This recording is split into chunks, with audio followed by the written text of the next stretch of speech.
Yep, good on both places. All right. What's up, dude? How you doing, man?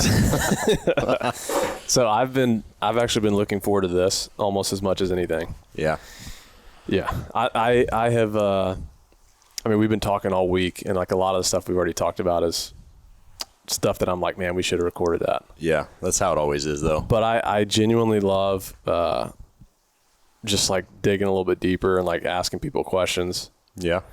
Getting to know your story, stuff like that. But so we're here in Florida. I'm with my buddy Dan, which to be honest with you, I was talking to Thomas last night. I've been mispronouncing your last name for a long time. How do you say my last name? I thought it was Tabatabai.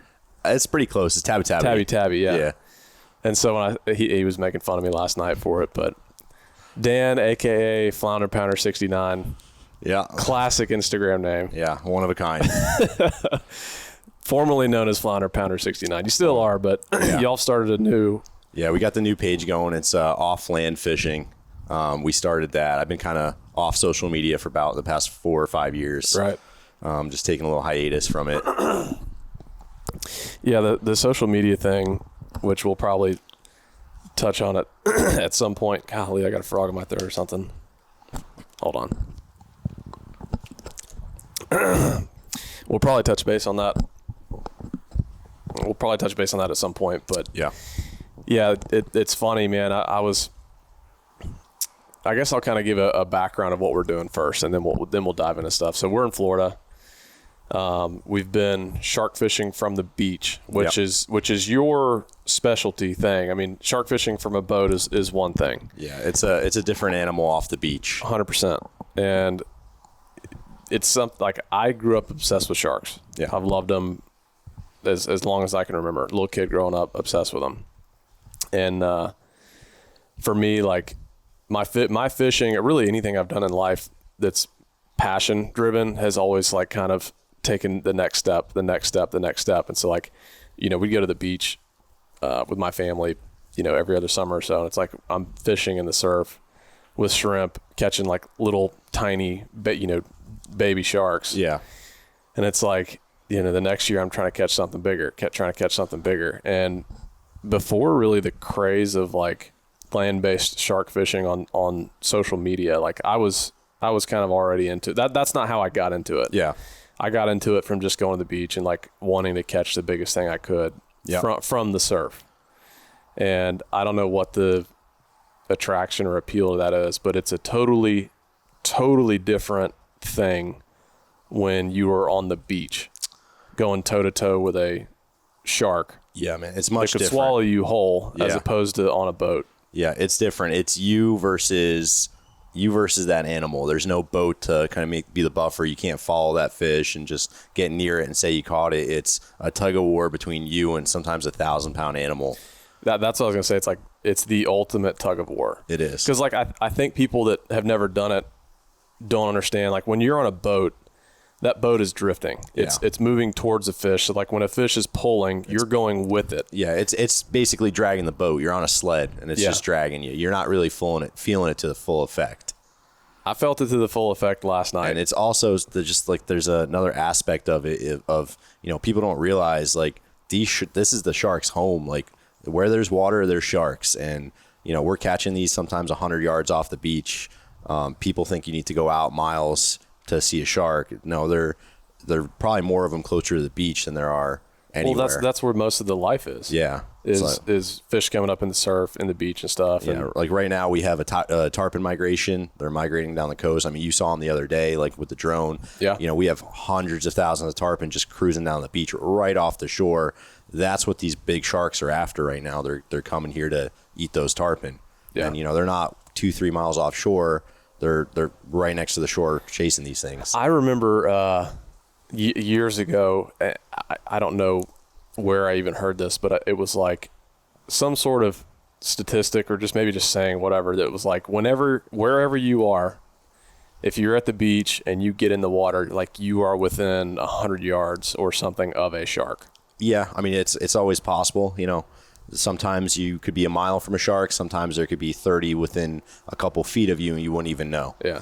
And I don't know if that statistic was like a pup shark, like a little 12-inch shark or what. But yeah. And that's probably not accurate. It's just something I remember from a long time ago. But the gist of it is like every time you're swimming in the ocean, like there are sharks around. There's always sharks around. Yeah. You know, and I think people like, I don't know, a lot of people don't really think about that, but shark attacks, I mean, they happen every year, I'm sure.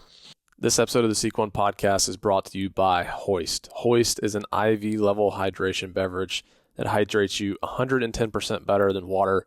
We were introduced to the Hoist crew through the Realtree guys last summer, and we are extremely active in the summer, whether it's fishing, scouting, obviously in the fall and winter, we're hunting a lot, and it's now springtime, and I did 10 miles yesterday looking for a set of sheds that I never found.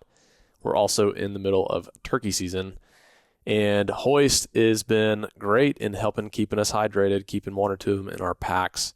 If y'all are interested in trying Hoist, go to drinkhoist.com and use code SEEK1, SEEKONE, for 20% off. Or on their website, check out the store locator, and you can find a retailer to pick one up in person around you. They actually just came out with a Hunter Orange bottle that's got the blaze orange on the bottom and the Realtree APX pattern at the top. Y'all go check it out. All right, guys, let's talk portable speakers. Turtlebox is making the best one on the market right now. Turtlebox is making the loudest, most durable, fully waterproof speaker on the market. It's got a 26-plus hour running life out of one charge, and it's got a true 6x9 marine-grade speaker in each unit. One of the cool features of these units is that you can actually link two of them together to get a full surround sound feel whenever you've got the boys out or you're hanging out and having a good time. We actually used this feature at our Doe Day event when we hosted a bunch of you guys to come in. We had two turtle boxes rolling, both of them playing music, and it filled the room up. It was actually really, really cool. So if you guys are interested in checking out Turtlebox, go to their website at turtleboxaudio.com. You can pick up a unit directly from their website. And if you'd like to see one in the store, you can check out their store locator feature and find a retailer near you. turtleboxaudio.com. Y'all go check them out. This portion of the Sequin Podcast is brought to you by Vortex.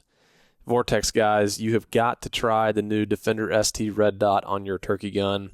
It's got a large sight window so that you never lose sight of what you're looking at as you're looking down the barrel of your gun. And it's extremely durable. It's held up to everything that we've thrown at its way. And we are pretty rough on our equipment. The Defender ST is a must for your turkey adventures this spring. And the best part, you can get 10% off the all-new Defender ST Micro Red Dot using code SEEK10 at checkout at eurooptic.com. That's code SEEK10, SEEK10, at checkout at eurooptic.com. The Red Dots are a game changer for turkey hunting. They really allow you to hone in and focus on that turkey when he's in range. Y'all go check it out. Yeah, I mean, the shark attack thing is kind of like a weird subject because, you know, everyone paints them out to be like these evil creatures looking to hunt people.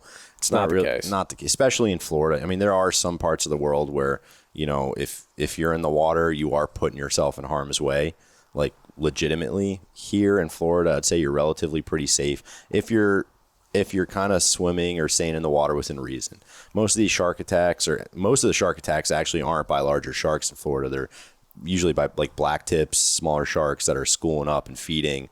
And it's mainly because, you know, people are swimming into a giant bait ball, a mullet or something that these sharks are frenzying on, and a shark will run into them while feeding, and now's your shark attack. Yeah, I mean, I think, and this is just what I've learned from bass fishing, is that like you can be throwing a lure, and if it's like the color is off by a hair or the action is off by a hair from what they're feeding on, they won't eat it. Yeah. I feel like it's similar with sharks where they get so keyed in on like what they're there to feed on that they're not going to swim up on some random person and be like, yeah, that's what I'm here to feed on. They just leave it alone. I mean, the perfect example is like while we're on the beach actually targeting them, it's, you know, we're putting in the bloodiest smelling piece of meat that they are looking for, like a specific thing they're hunting, you know, and sometimes we wait hours without even getting a bite.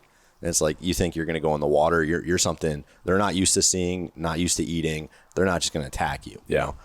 There's obviously the outliers. It does happen, but you know, for the most part, you're pretty good. Well, There's a lot to jump in here too. I've tried to bookmark just a few like questions or topics to kind of ask you about. Yeah. And I think, and again, like keep people that have never know nothing about land-based shark fishing. Yeah. We're talking about going toe to toe with like 13, 14 or bigger 1,000-pound sharks, hammerhead, tiger shark. I mean, this is not we're out there just catching 3-4 foot sharks. I mean, this is something that takes several years to master and get into. The learning curve is definitely cut now with social media and so much content being out there. But I mean, if we go back to how I started, I grew up in Southwest Florida my whole life. I was always an avid fisherman, even from like the time I was like 2 years old. But when I was probably 5 or 6, maybe even 7, I became obsessed with catching tarpon, and I would catch them inshore a lot. And then I kind of graduated into going on a boat, and we were hitting like kind of the beaches and the passes trying to catch tarpon. I was a very novice angler. Like, no one in my family was a big fisherman. I didn't everything was kind of being self-taught. So I was doing a lot of things wrong. I wasn't very successful, but I do remember. But those are the best lesson teachers. It is. It honestly is. It's just 1,000 failures makes the best teacher, in my opinion.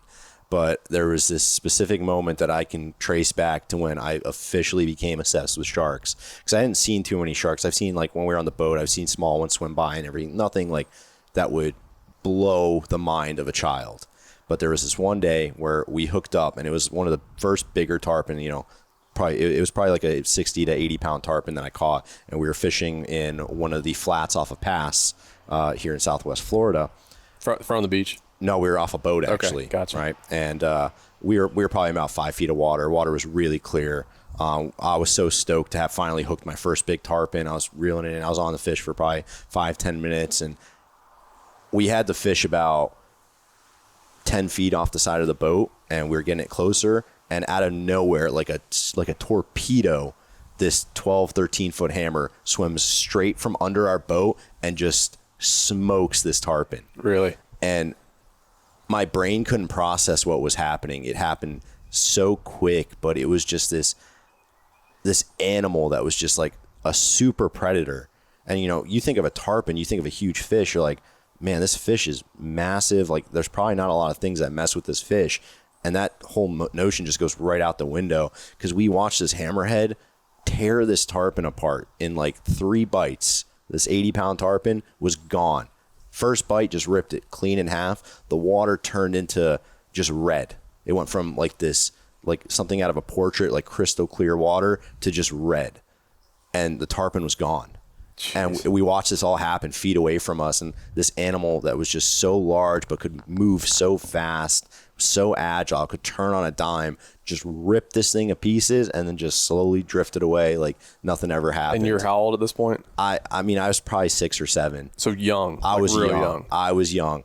And I immediately I jumped the boat from like, man, I want to catch big tarpon to I need to catch what that thing is. Like, that has all my attention now. Yeah. And, the process to do that was a long road with a lot of failure. Dude, it's extensive. Like, it's similar to me on the hunting side. I didn't have anybody teaching me. Yeah. Every lesson I've learned has been through failures. Yeah. And I think there is no better path to really deeply, deeply master something than when it's on your own dime, like on your own failures. Yeah.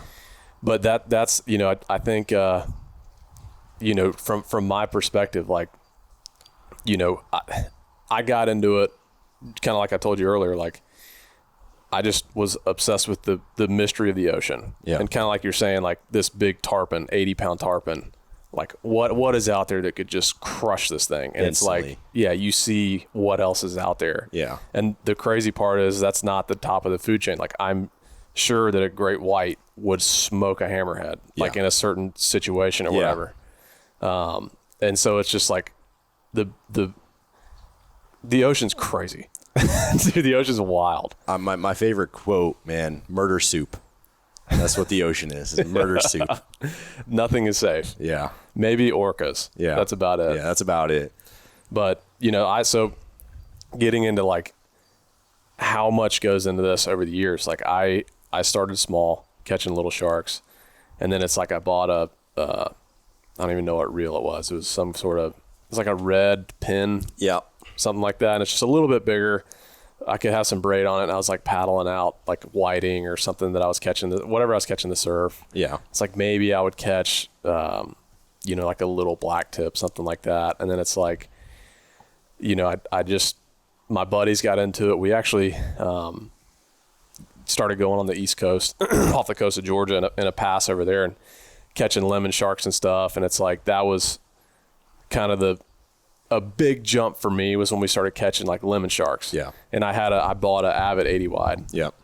And it's like, there was just a big progression, and it's like from your rigs to your tackle, like all the knots, just like everything that you have to master to be able to successfully like hook and land these fish consistently is extremely hard to put into words for someone listening to understand like how much really goes into what you're doing. When I got to the point where I was starting to figure out how do I work my way up to catch one of these monsters, which like I didn't realize how far away that would be for me, because this was a time where there wasn't really anything on the internet. There was one group, it was called the South Florida Shark Club. A guy named William Fandora, he created this forum for basically anyone trying to shark fish around Florida to get together and kind of share their experiences, their knowledge, all that. But there really wasn't any kind of information for someone that's starting to get into it. And there was no one really catching these giant hammerheads at this time. It was like a fringe, people they have been caught, but no one was consistently doing it. But it was a hard learning curve when I started, because there was no information about, what kind of gear you need, where you have to go, what bait you have to do, how do you get your bait off the beach, all this kind of stuff. It was all trial and error. I'm proud to admit I didn't catch a shark my first 2 years of shark fishing, and I fished a lot. Me and one of my good friends, we were on the beach, like hitting it pretty much every day after school. We'd be there for hours catching nothing. We had hooked probably in 2 years, we probably hooked 20 sharks, and just because we didn't know how to, have proper gear, we were losing every single one of them. Mm-hmm. We'd sit on. They spooling you or just line breaking? We'd or get spooled. All the above? Our line would break.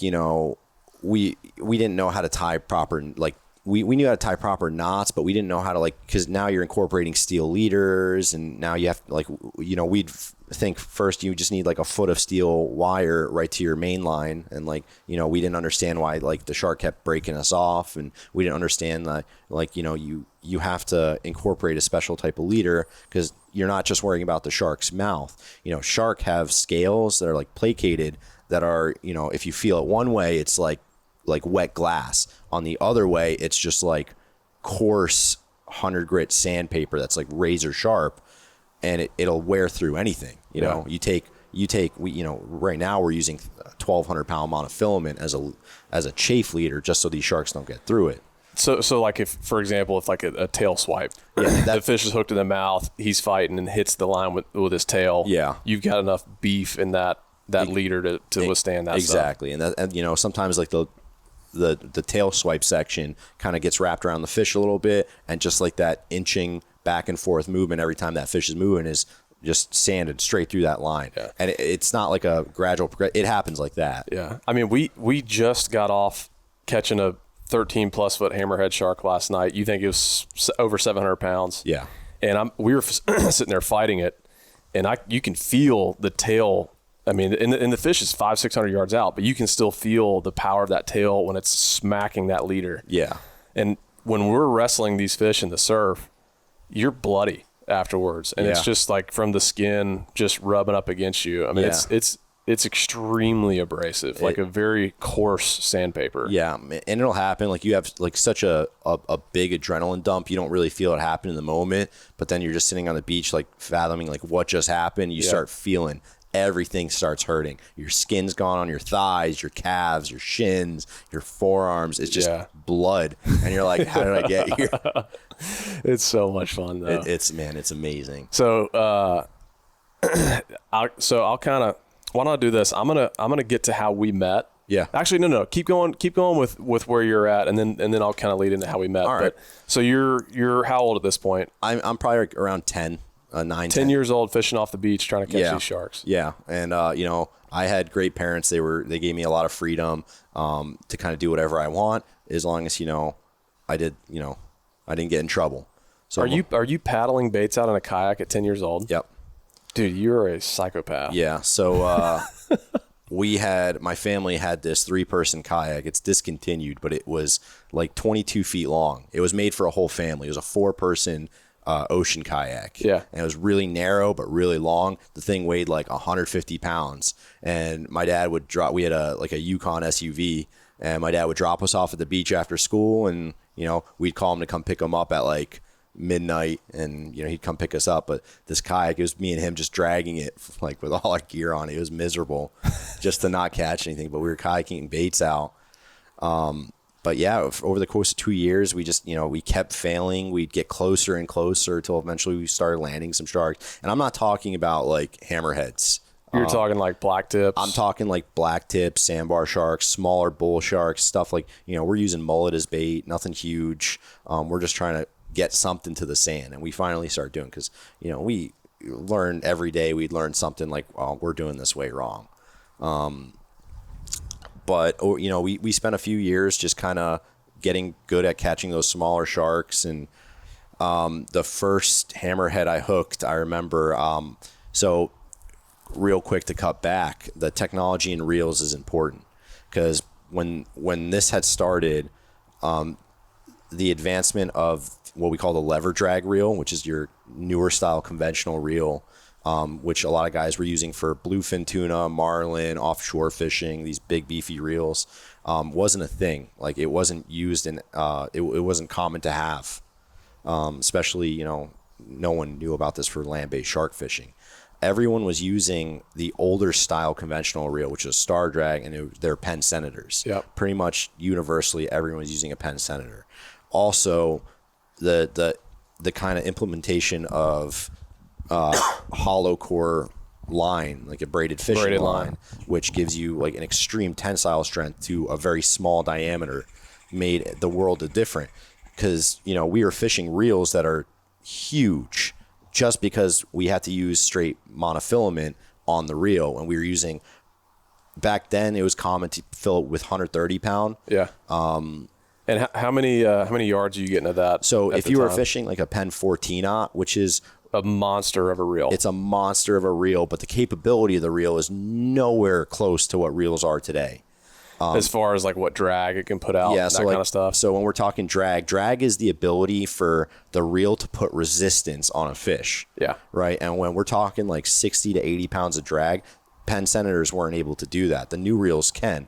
And, people hear 80 pounds of drag, like 80 pounds doesn't sound like a whole lot if you're a big dude.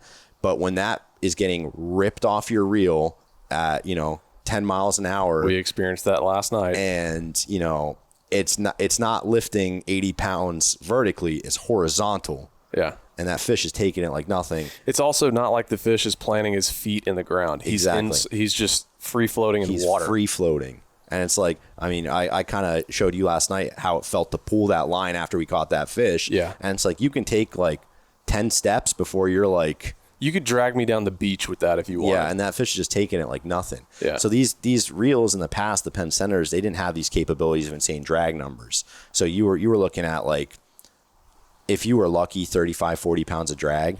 So you were able to fish lighter monofilament, like 130 pound, and get enough capacity where you could potentially land these fish. Unfortunately, those reels are inadequate for what like we're doing with the big hammerheads. Yeah. Because the first one I ever hooked, I was fishing. I was in prime season. I hadn't learned the seasons too well yet. I hadn't learned like when's the best time to fish. I just fished every day, and eventually you're gonna, figure it out. Broken clocks right twice a day kind of thing. Yeah. But the first one I had caught a black tip shark. and we kept catching these black tip sharks. We were using we went to a charter dock, and they gave us a bunch of snapper fillets. We kept catching these black tips after black tips after black tips, and finally I'm like, dude, I'm tired of catching these things. Like, what's the next thing? What happens if we put one of these out for bait? And at this point, no one had, and from my understanding, no one really had used sharks out for bait, because there was this huge notion in the shark fishing community, which was really small at the time. But if you killed a shark and that shark's blood got in the water, it would scare away every other shark. It was the craziest thing that everyone, I believed it too, but it was like, if you ever fillet a shark or anything, if that blood touches the water, you're going to scare everything away. Like, for those of you that remember, you remember. But I was desperate. I was like, I'm going to give it a shot. And I filleted this black tip, and I put like this 20-pound chunk of black tip on my hook, and I kiked it out really close off the beach.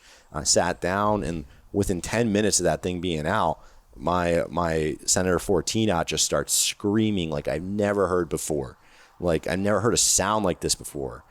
And I set hook on this fish, and it proceeds in one run to take every bit of line I had and melt my reel. And when I say melt, there's a drag stack in these reels that like literally melted together. The fish was going so fast. I was redlining the reel. I had it cranked all the way with the drag, and it took every bit of line I had in one go, and then I hit that knot, and it just popped.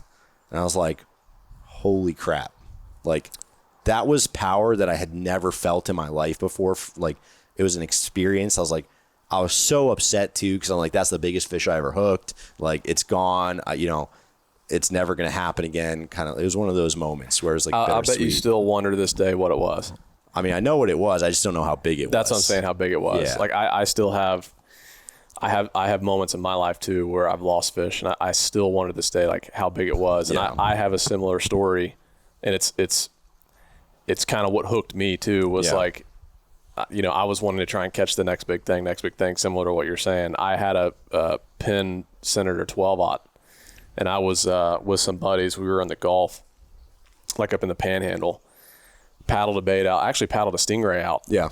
And it got smoked. Yeah. And dude, I experienced the melting. It's like the reel is smoking. You can smell it burning. Yeah. And it just like, this fish took everything.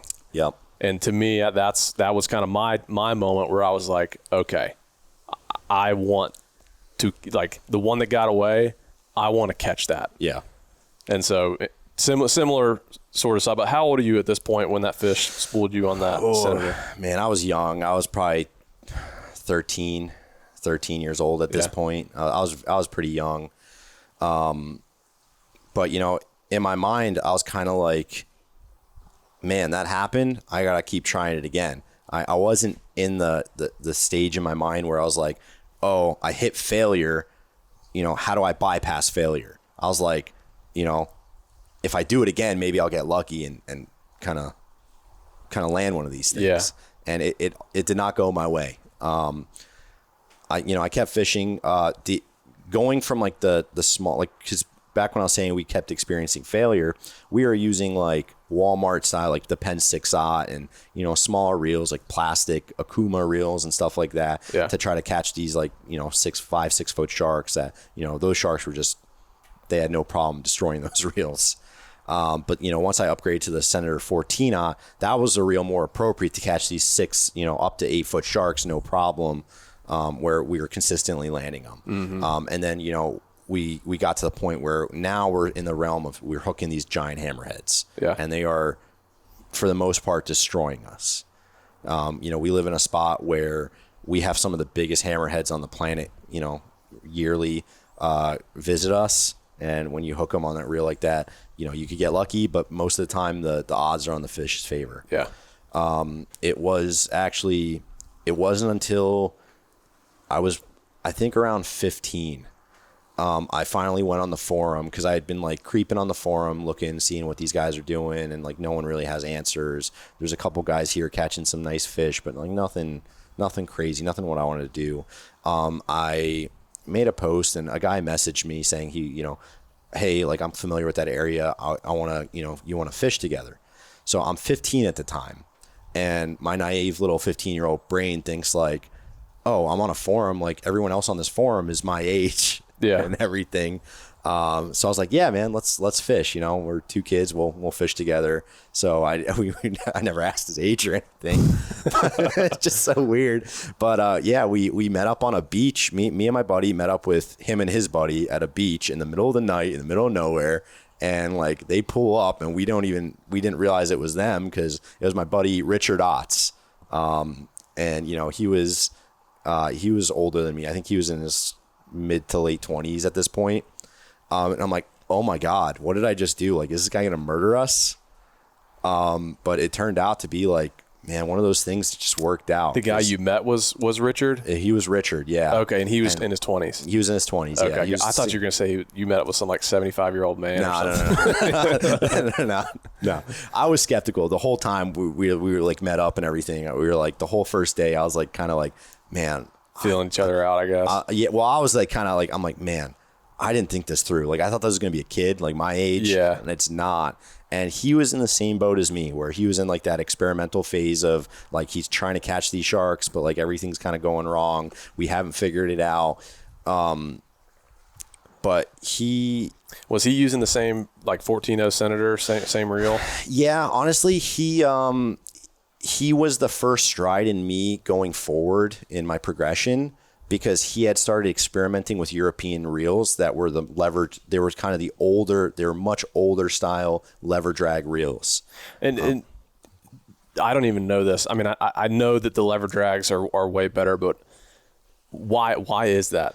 So, like what's different from the star drag that you're twisting the side of the reel to tighten the drag versus the lever drag where you're throwing the lever forward? Yeah. So, right off the bat, the newer lever drag reels, the ability for drag is much higher. It's the type of drag stack that's in the reel. Okay. The Senators basically have these washers. They're like these carbon washers like this, and they have a cylinder of them. And as you tighten, it's like tightening a bolt. Everything between squishing them down. The bolt and the washer is getting squished down, and that's creating your drag. Gotcha. Very little surface area. The newer reels usually incorporate some type of spring system on a plate or two bigger carbon plates like this that when you up the drag lever, it compresses them like that. Yeah. It gives you a far greater capability. And when you're starting to deal with these hammerheads, you want to be, I would say at a minimum, you want to be at around 60 pounds of drag, which is a ton of drag. To people listening, again, like I don't think, you know, someone can be like, oh, well, lifting a 60-pound weight, you know, it's a lot different when you're pulling on a rod, pulling on a piece of string, and the amount of like force that goes into put 60 pounds of pressure on a fish. Like it's, you know, what do you think we were at last night when we were at max? We were probably hitting like the mid 70s at some points. Yeah. I mean, for the first half of the fight, we were a little over strike, which is a point in the reel that we usually fish, which gives us, it's like 3/4 of the way up on, you have basically I'm trying to think of the right term, but the side of the reel, you have a curve where the drag lever can go up. And it, you know, at the bottom is free spool where it takes no effort to pull line out. And then at the top is the maximum amount you can compress the drag to put out the max resistance. Yeah. We were about 3/4 of the way for the start of the fight. We realized this is a really, really big fish. She's not cooperating. We need the extra gas. We went straight to full. Set up full. And, you know, she had no problem taking that. Like nothing. No, she still took it. I think the point I'm making is that like when you 60 pounds, 70 pounds, like it's a ton of pressure on a fish. Yeah. So I mean, it's a lot of pressure to put on a fish with a rod and reel. To give people reference, about 2 years ago, a buddy of mine, we were fishing, and he was looking for his first hammerhead, and we ended up hooking a very large one. My buddy Austin, who was at the beach with us the other night. Yeah. The first shark he ever hooked with us was a absolute unit of a hammer. We actually, it spooled us on a newer 130, like the same reel we actually caught that hammer on last night. It was the black 130 next to us. Yeah. But we had that reel maxed out, and Austin's probably about 170 pounds. And as you go lower in the spool, the physics of it, you increase the drag just by doing that. We had 2 spotters on him holding because there was so much drag getting put out, and this fish was just zooming out there. Austin was levitating. His feet were legit not on the ground. Like, it was pulling. So if you can imagine, there's 2 of us holding the back of the harness that's connected to the reel. He's just like the medium between us. He's like the meat sandwich that's getting completely... He's getting pulled in almost 2 different directions where he's like off the ground. Exactly. And he's getting lifted. And that was probably upper 80, like 80s to 90 pounds of drag, like once we started getting low in the spool. Yeah. So, like, you know, we're lifting, like, we're not lifting him. We're pulling straight back. That fish is pulling straight forward. Did y'all land that fish? No, that took us to the knot. It took every bit of line we had. That was one. That's so crazy. And it's like that, you know, that luck, man.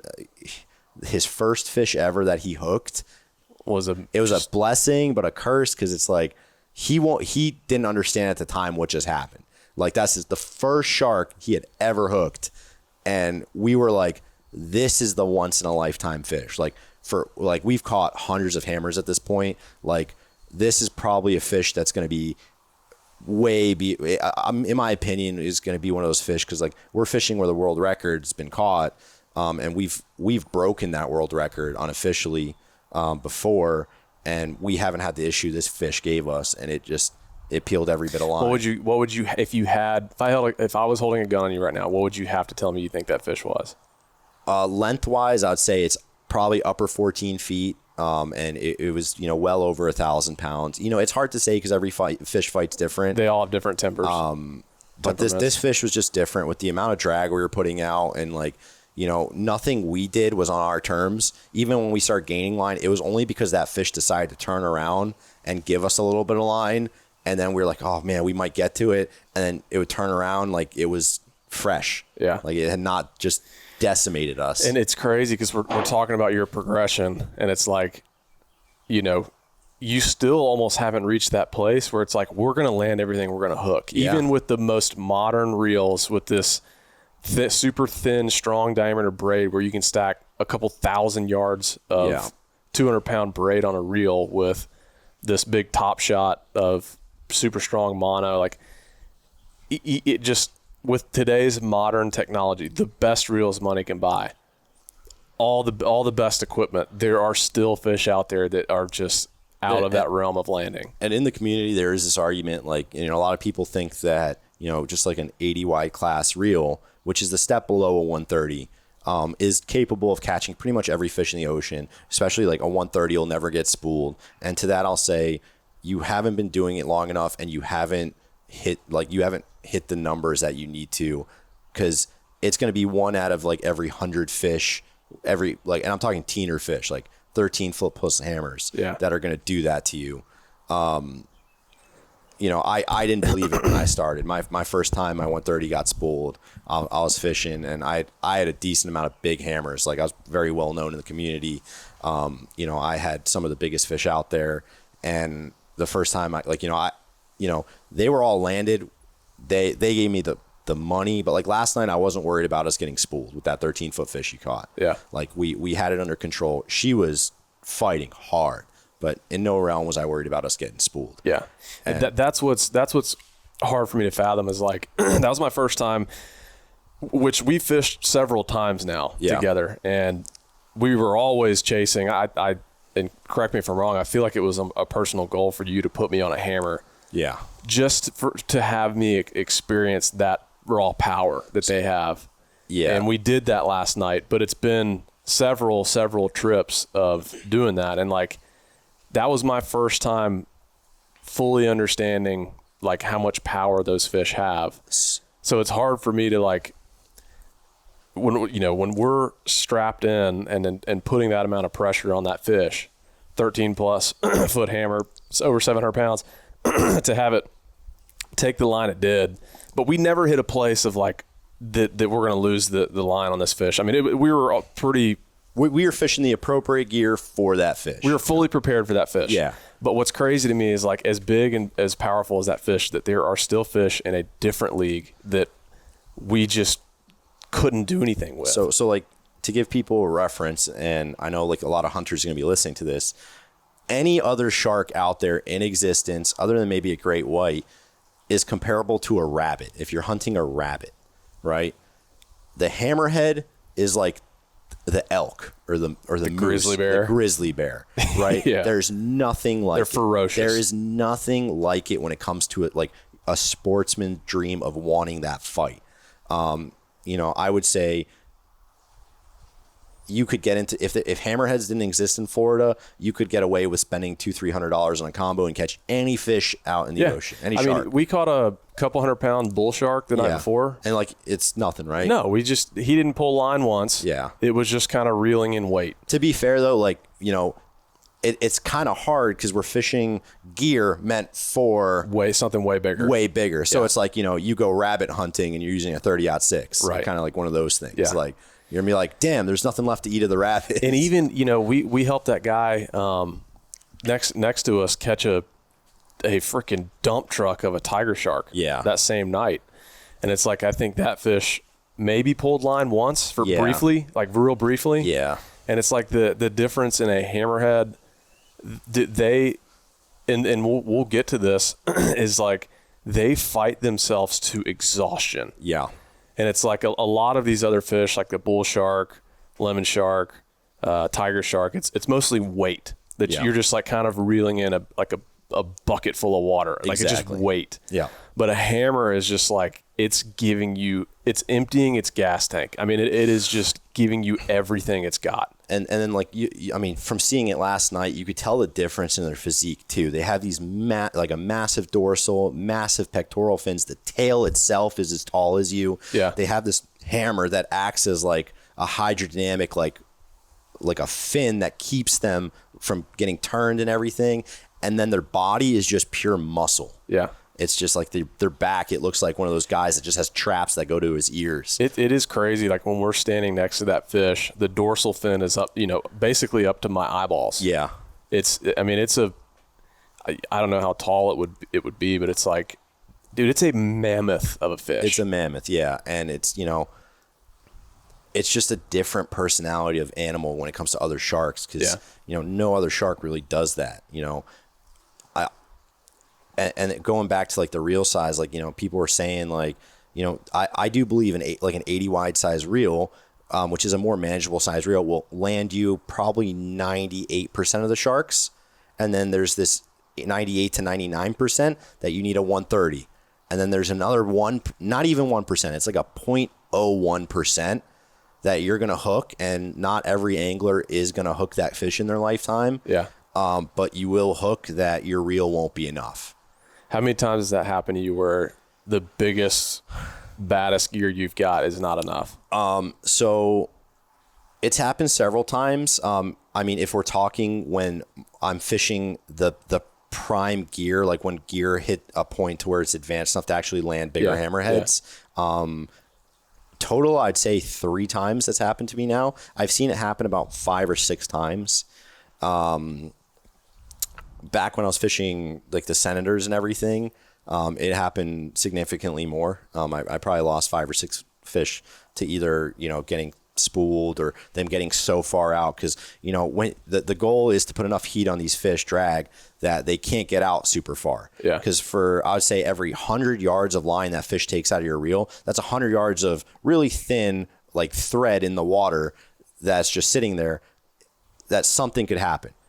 There could be a bluefish that sees that line, thinks it's a bait fish, hits the line, cuts you off. Could be a random blacktip shark swimming. It could be a tree branch in the water. It could be, it gets caught on a shell on the bottom. Every 100 yards, I'd say that fish goes out, you lose 10% of the probability that you're going to get that big hammer to the beach. So you've lost, you said when you were using the Senator reels, like 5-6 a year? No, not a year, probably total. I hadn't actually landed one on a Senator yet. I probably lost about 4 of them, but like my main problem was I was fishing an area where there was heavy current and everything. So when I'd hook these fish, not only and I'm not talking these giant hammer, like a 12-foot hammer is a giant. But the difference between a 12-foot hammerhead and a 13-foot hammerhead is monumental. It's everything. Cause like I would call like that 10 to 12 foot, like the teenage years, and then they become adults once they start pushing 12 feet. They grow longer. When they grow longer from 12 to 13 feet, it takes them more time for every inch they grow, but they grow wider. So they're getting that mass. Yeah. So it's like, you know, they become stronger, heavier. But my problem was these fish were just getting so far out, and I didn't have the drag to pull them back in, that eventually something would break my line. I'm sure that the 2 or 3 that you've hooked with the modern reels that have gotten away has to be what drives you to keep going back. The first one that ever happened, I had, you know, probably 10 or 12 big hammerheads, you know, in the 13-foot range under my belt. And then I was fishing on the east coast of Florida. I hooked this fish right at sunset. I was with a couple friends of mine. It basically it was on about 150, 200 yard drop off the beach, and it did about a 1,200 yard run in about one go.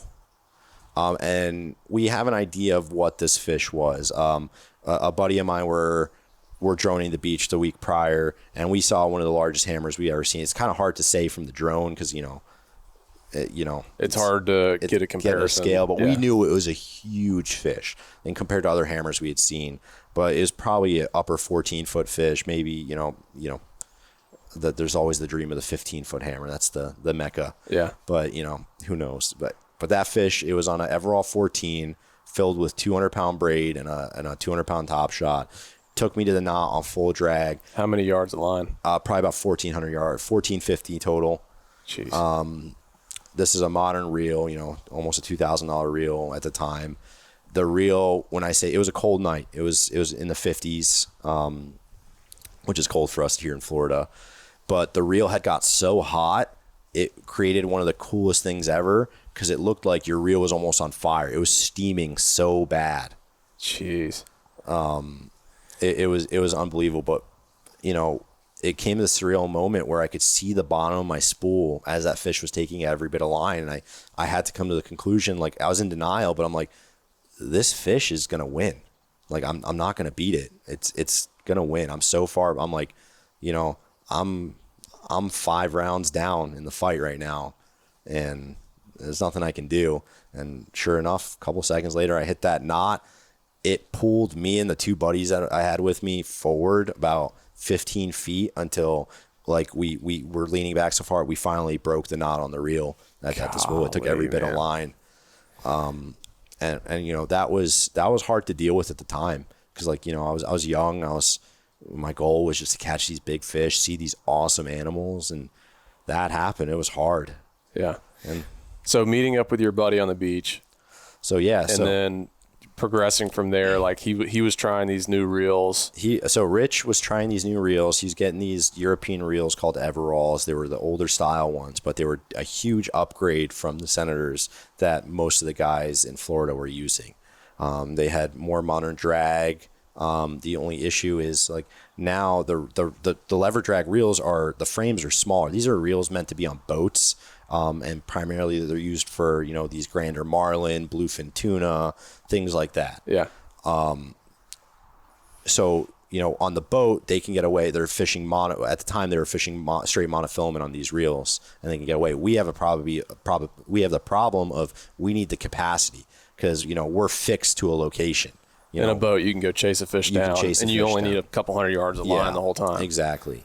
So, like, you can't fill this, you know, you can't fill this conventional reel now, this lever drag, with just straight 130-pound mono because you only get about 450, 500 yards on it, which won't be enough. Yeah. You know, you drop your bait, you have 300 yards to work with. We know, like, we had got to the point we know that's not going to be enough. At what point did you come up with the idea, like, hey, let's put braid on this reel to give us way more line? So that started becoming, you know, the braid started getting more popular in the markets, and it was, I take no credit. I did not come up with putting braid on like reels or anything like that for shark fishing. But we started doing that. We started throwing the 200-pound braid on our reels, giving us the capacity. At first it started with Dacron, which is like this rope. It's not a braid. Yeah. It's equivalent to if you just turned all the stats on what mono is good for into just braid. You know, you don't get any extra. It's the same thickness, same breaking strength. It's just like rope. Yeah. So that didn't really help. But then they started coming out with the braided line and the hollow cores that were significantly more expensive, but for a reason they were necessary for us when we started using them. And not only that, the biggest thing that led to more of these big hammers getting caught is the jump from, it was like set in stone that everyone was using 130 pound line. You know, you have like it's called a 130 class reel. You're using a 130 pound line on it, which is, you know, we didn't know any better at the time. But the jump from 130 to everyone starting to use 200 was one of the keys, because you could now, you know, you can break, like a guy like you maxing out one of these lever drag reels can break 130 pound line. 200 pound line is a different, you know, there isn't just a 70 pound difference, because we're including stretch, the tensile strength, you know, that's what they say it breaks at. Like a good hollow core usually breaks, you know, it could be up to 20-30% higher than what it's labeled as. Yeah. So you're looking at a lot of pressure here now. Yeah. Where you can stop these fish. You get the capacity and the breaking strength, which now allows you to use the full capability of these lever drag reels. So the progression was, you know, you start with these star drags, all the mono. You start using these European lever drag reels. Now you start putting braid on it, getting way stronger line and way more of it.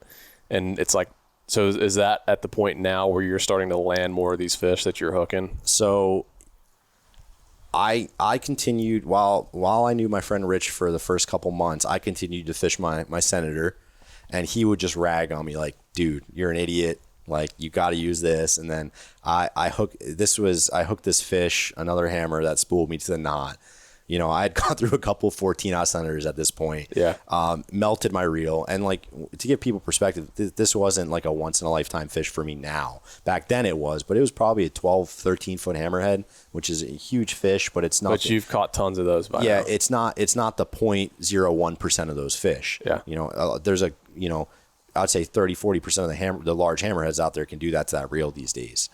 But that happened. Like, we were more serious about targeting these fish, and, you know, luckily, you know, I was a broke kid. Rich was, you know, he kind of acted as like, man, I don't even know how to say it, but like, I don't know. It was just like a symbiotic relationship where, like, he helped me out exponentially, but he was always saying like, dude, because I would fish more than him, because, you know, I'm a high school kid, no job or anything like that, more freedom. You know, I might not even in high school at that time, but, you know, he had obligations, but I was fishing more than him. But he was like, he was using me as the medium to be like the testing channel. Like, I'm going out to the beach getting messed up by these fish, and then he's like, no, like, we got to do this. And I was like, oh, that, you know, he's seeing what's not working for you. And then, yeah. And that's kind of like, he kept pushing these reels on me. Like, you need to do these. And after that last Senator got, you know, just obliterated,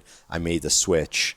And I got from him, I got one of these reels, and which actually led to the first hammerhead we actually landed. Really? Yeah. It's an iconic picture. It's this giant black hammerhead. Like, I know that. I've seen that picture. It's was that the one that had maybe part of the tail chopped off or whatever? Yeah, okay. So, So it was a very large hammerhead. It was an iconic moment for us. It was like, we had all our friends that were together in this group for a while that were targeting him, trying to get him, and we finally got one. And it was like this, man, battle like I had never felt before. Actually being able to, like, you know, you come to the fight equipped now, where like you can get the full potential. You know, it's almost at that point, it's like game on. Yeah. Like we can do this. Like we are matched now to fight these fish. Yeah. It's like stepping, like, before it was like you're stepping in the ring with like prime Mike Tyson. You take a step forward, you get knocked out. Yeah. It's like, you're not experiencing what Mike Tyson can do. You know, you're not going all the rounds with him. You're not going every round with him. Now you can, you know, you can say you went the distance. Yeah. And for what has ensued from then is that you've become probably the most well-known land-based shark fisher, in my opinion, one of the most well-known land-based shark fishermen, just with the amount of success you've had. I know there's a lot of other big name guys out there, and I know you're very modest, but in my opinion, and I'm not deep into this world, but you are one of the biggest names in land-based shark fishing because of all these tournaments you've won, all these giant fish you've caught, and now it's like it's progressed even farther where you're partnered with NOAA, you're satellite tagging these fish. Like, So we're not partnered with Noah. Or not, but yeah. But we do a thing now. So that's kind of, I would say I was definitely one of the more well-known people in the sport a couple years ago. But over the past like about 4 or 5 years now, I got in contact with a marine biologist. Her name is Hannah Med. Her partner Joe Brooks. There are these marine biologists, and they were working on a study where they wanted to. At the time, shark fishing was in this really bad spot of, everyone thought like, because these hammerheads, they're known for fighting so hard, and like there's no saying they fight till the death. Yeah, and a part of that is true because if you don't have the right gear, and there's like a sweet spot of having gear. I wouldn't say a sweet spot actually, but it's having gear that's capable of catching them, but not capable of catching them in an appropriate amount of time to where like you exhaust that fish to death where it's not going to be able to swim away. Like we fought that fish last night, and this is an example, for 30 minutes. Ballpark. I would say I mean I'll have to look back at the footage, but I think it was between 25 and 30 minutes. And if you were using an 80 wide even, that fight time is probably doubled. Yeah, I mean if you're using like a standard 80 wide, it's going to be probably closer to an hour, maybe more. So and when that happens, I mean when you bring a fish in under 30 minutes, its survival rate is probably significantly higher as opposed to when you're fighting it an hour or longer, and it's really just giving everything it's got. Yeah. So that's what you're saying is shark fishing started to get a bad connotation because some of these fish that were being fought for so long were dying in the surf. So some of the fish were dying in the surf because people were kind of refusing to go with technology and upgrade their gear. Yeah. And like the senators, like I'm not saying you can't catch a hammerhead on a big Penn Senator. You can. Your success rate's going to be lower, but the times you do get them to the beach, you're probably going to have a bad outcome when it comes to actually being able to release that fish. And for me, like it's all about the sport for me. I would say equally to fighting the fish. I mean, you were there last night. One of the coolest things ever is being able to swim with that fish and release it and see it swim away. To me, it's like the best part. It's like that mutual respect between like the beast you just fought and it going back in the ocean to fight another day. Yeah. It's like this incredible, but like the amount of respect I have for these animals, like it kills me to know that like, we could be killing these sharks. But I kind of had an idea, like I had one hammerhead die. This was before some laws came into place, but I was using a J hook, which is a hook it's not curved, and it's just meant to grab any piece of meat, hook into any piece of meat. So that they could swallow it. It hooks them in their stomach. And I hooked a big hammerhead in the stomach, and it died. Yeah. Right.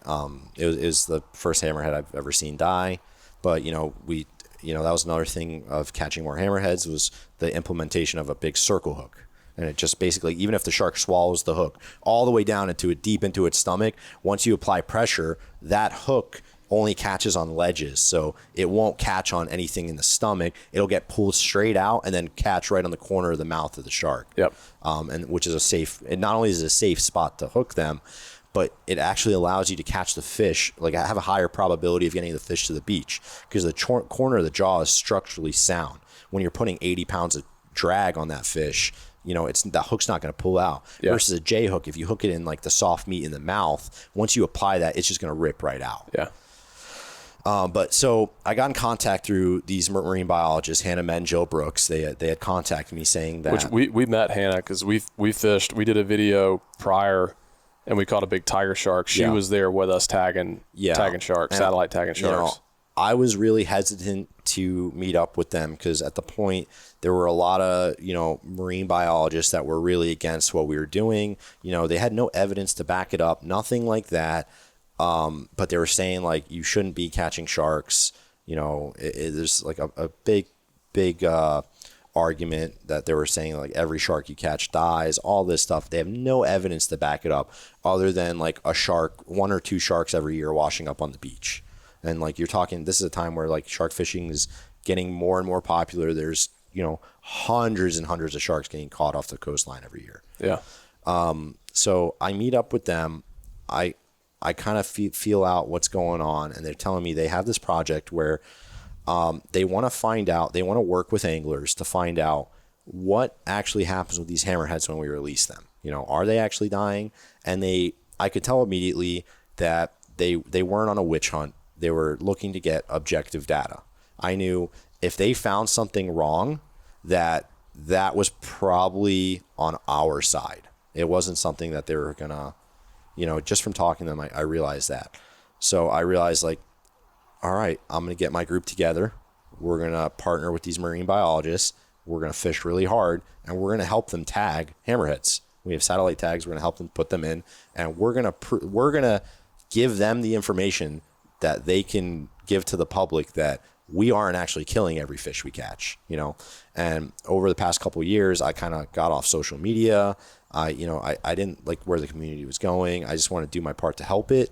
Over the years, we tagged dozens of hammerheads with several different anglers, upward of 20. I think it's 24 at this point where you put satellite tags in. These are all pretty large fish, really large fish.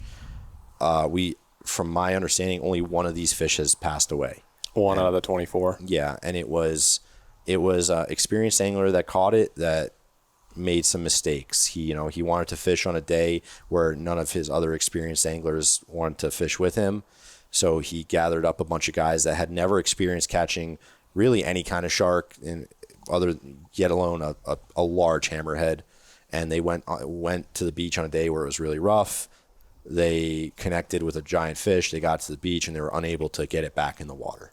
It was just too much time in the surf. It was a mixture of a little bit of inexperience and bad decision making, but yeah, but out of all that, we haven't had a shark die.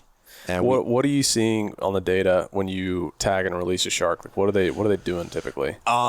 So really, the tags stay in for 90 days. But we really look at the first couple days because we want to know if the shark is alive, right? If the shark dies 90 days after we catch it, which none of them have, but, that kind of is inconclusive to the study because you don't know if that's necessarily reflected in us actually catching it. If you release a shark and 24 hours later it's dead, there's a high probability that you had an influence on that shark dying. So we look at 2 to 4 days after release, see what it does. And this satellite tag gives us data of where the shark is on the water column. So basically, if the shark dies and is sitting at a certain depth for, I think it's over 24 hours, the tag will actually pop off and that counts as a mortality. Because a shark isn't going to stay at a depth for X amount of time. Right? That means it's on the bottom. Just laying there dead. Dead. Sharks don't do that, especially hammerheads. So basically, we're tagging these sharks, getting our data saying, suggesting that these sharks aren't dying. And it's the only bit of evidence out there that we have to fight against the allegations that are saying like these sharks are dying. Now, there's like two arguments. I mean, there are people out there doing it wrong. In every kind of thing you could do, hunting, fishing, sports, whatever you think of, there's people doing it wrong. There's a right and a wrong way to do things, for sure. I would say, there's a small percentage of people that have the largest audience doing it the wrong way, which is the most hurtful for us. But the majority of anglers that I've met have been doing it the right way. Very, very low mortality on the sharks and everything. But, fishing for these hammerheads, it really shouldn't be like this super recreational, relaxed event. Like when you're going to the beach and you're targeting these fish, in my opinion, you should have at least a couple guys that know what they're doing, that have gone up the ropes of catching smaller sharks, experiencing how to handle, that 5 to 8 foot range of shark. And then, because, if you're the most experienced angler and you've never seen a hammerhead, and then that 1,000-pound shark hits the beach, dude, you're going to shit your pants and you're not going to know what to do with it. It's not like releasing an 8-foot bull shark. It's chaos. Like that fish controls you. You grab the tail, you go where the tail is. Like you're not pulling the tail anywhere. It's chaos, and it's like it's like going to war. It is going to war. I mean, it is not a recreational thing. You don't go there to just lollygag around. No. we're just going fishing. Like you go there and you are literally prepped for war. Like I mean, it's the gear y'all have, like from A to Z, you are prepped and ready with everything, with the cutters, the tail rope, like you're ready for everything to get that fish. Like over the years, you got to, like, one of the things that you have to, get yourself ready for is your gear.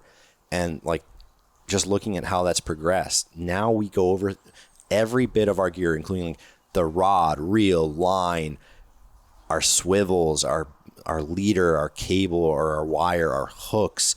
We go over it with a fine-tooth comb, because when you hook up to that beast, it will find the chink in the armor, like that one weak point. Like one day you're like, you tie a knot funny, and like there's like one loop that's kind of in a weird spot, and you're like, it'll be fine. That's what's going to break your heart when you hook that fish. Or like you notice like a tiny little like abrasion in your line, and you feel, and you're like, that's not a big deal. Like that's the big deal. That's what separates the guys from catch these big fish all the time to the guys that catch the big fish sometimes, is stuff like that, which is, it's a lot of work. But like when you're going to the beach, you have to have that gear that's, meticulously on point.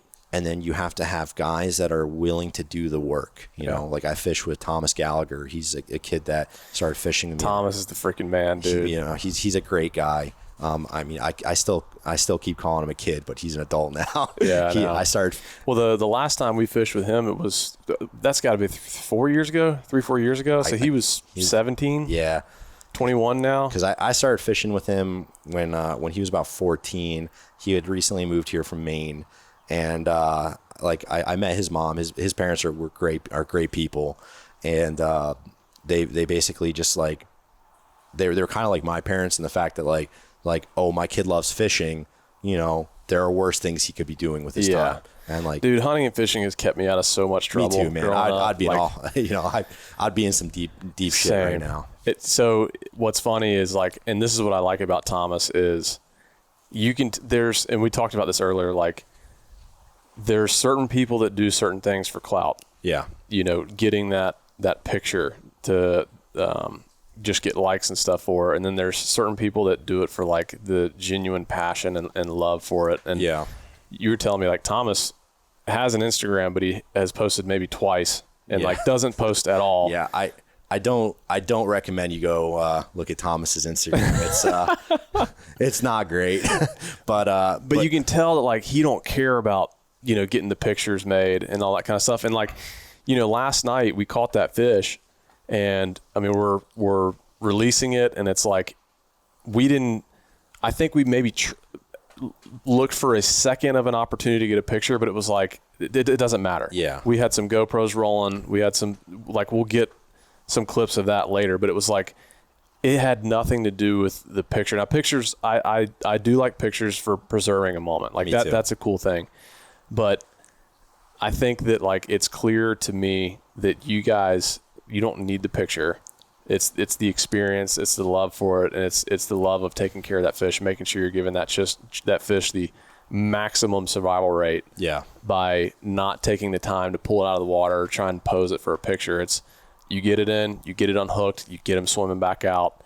And it was, the experience of it was enough. It wasn't about the picture. Yeah. So like, I mean, like Thomas has been by my side for like a long time, and I definitely knew right away, like this isn't a kid that is looking for clout. Like he is there to catch big fish. He's on the same page with me. Like we don't give a crap about anything other than fighting a monster shark. That's all we want to do. And like, he's like when he started fishing, he was a very influential age of like, social media is big. Everyone wants attention, everything. He's doing one of the things that could get you so much attention. At the age of 15, he was just like a little baby. Yeah. He had caught some of the biggest sharks in the land-based community that no one knows about. Yeah. That to me is what makes that's cool. And it's like a lot of times it's, it's me, him, and maybe someone else, but like, the pictures he has they're incredible. And like, he's never posted a picture, Yeah. No one cares. I mean, now, like the past couple weeks, we started our new page, the Offland Fishing page, where we're going to start doing a little more social media and kind of giving people an idea. I think it's good, like, to like in your Flounder Pounder Instagram, like you went dark for several years on it. Yeah. Which you were telling me was like, cause y'all were catching these fish, you were sat tagging them, you were releasing them as quick as possible. Didn't even consider to take a picture, like, cause it wasn't important. What was important was the experience, tagging the fish, releasing the fish. I would say probably the last, probably 25 hammerheads, maybe 30 hammerheads. Yeah. Like over 12 feet that me and Thomas have caught together. There's mainly the evidence we have that we caught those is one that we put satellite tags in them, but there's like grainy, crappy footage from an iPhone off some, someone that was in Hannah's group. Like she has like interns that work with her. Yeah. And like she'll give them a phone and they'll take a video of it. But it's like you would look at the video and be like, that's like like a 244p video in the dark. It's like, well, to me, like if someone didn't know you personally and they were just looking at your social media, they'd think, oh, Dan quit fishing. Yeah. No, I did not. But I've been going hard the whole time, man. It's just, I realized, I tried the social media when I like made my Flounder Pounder account several years ago. And, I liked, it was cool having a cool following and everything and people knowing you, but then the dark side became apparent. It's always the dark side. Yeah. I didn't know anything about social media or, being well known, and, the dark side showed itself. Like I was, at this point, like I had serious issues with what people were doing. There's the whole, like, people were like, you post something and people are looking for your spots and everything, which that same thing on the hunting side. Like, I don't have any hate for that. I get it. People want to catch fish. That, like, that was like for my preservation. It didn't make me angry that someone would like look at my thing and like detect, like, do a analysis of where I'm fishing. Like, I get it. Because like I couldn't say it's a version of research. Yeah, it's a version. You can't fault them. Like for doing you that. can't sit, like you can't get mad. You post pictures of fish online, and like people are like you want people to be amazed by how you catch these fish, but then at the same time now they want to catch those fish. Mm-hmm. They're gonna try to do what you do. That didn't bother me at all. But then like it became really bad when we started doing the tournaments. There were several large shark fishing tournaments that had been going on. And when we started entering them, it was right around when we figured out the formula of landing these big fish. And we dominated every tournament. Yeah. Really, like, when I say dominated, no one had a chance every year. That was one of my first experiences with you y'all were in that tournament. But before I kind of jump subjects, I want to say that, like, back to the social media thing, and then we'll move on, was that I think it shows where your heart is, or your intention with it, is that it's not about the clout. It's about the love of chasing and fighting these fish. Yeah. Where social media wasn't important, but where you are now, and I feel like this is a transition phase for y'all, is that, like, it also comes with responsibility of, like, there is a right and wrong way, which we talked about, to do things. And it's like with social media, you are given the opportunity to show it being done right. And I know that you have influenced people in a big way of, like, even the guy we met that caught the tiger shark, like, he understood, like, hey, it's quick. Like, it's a time game. Like, we are under the gun here to land this fish, get the hook out, get it back on its way. And it's like, I think that a lot of that has come from you and what you've done with the tagging. I mean, yeah, like, most people in the sport, like, that guy's name last night was Juwan. He's a good super dude. Super nice guy. And, like, I would say he represents the majority of the land-based community, is like these guys that just want to get out there, have a good time, catch a big fish, and do it, like, responsibly. He's kind of at the point in his career where, like, in land-based shark fishing, where he kind of knows what to do already.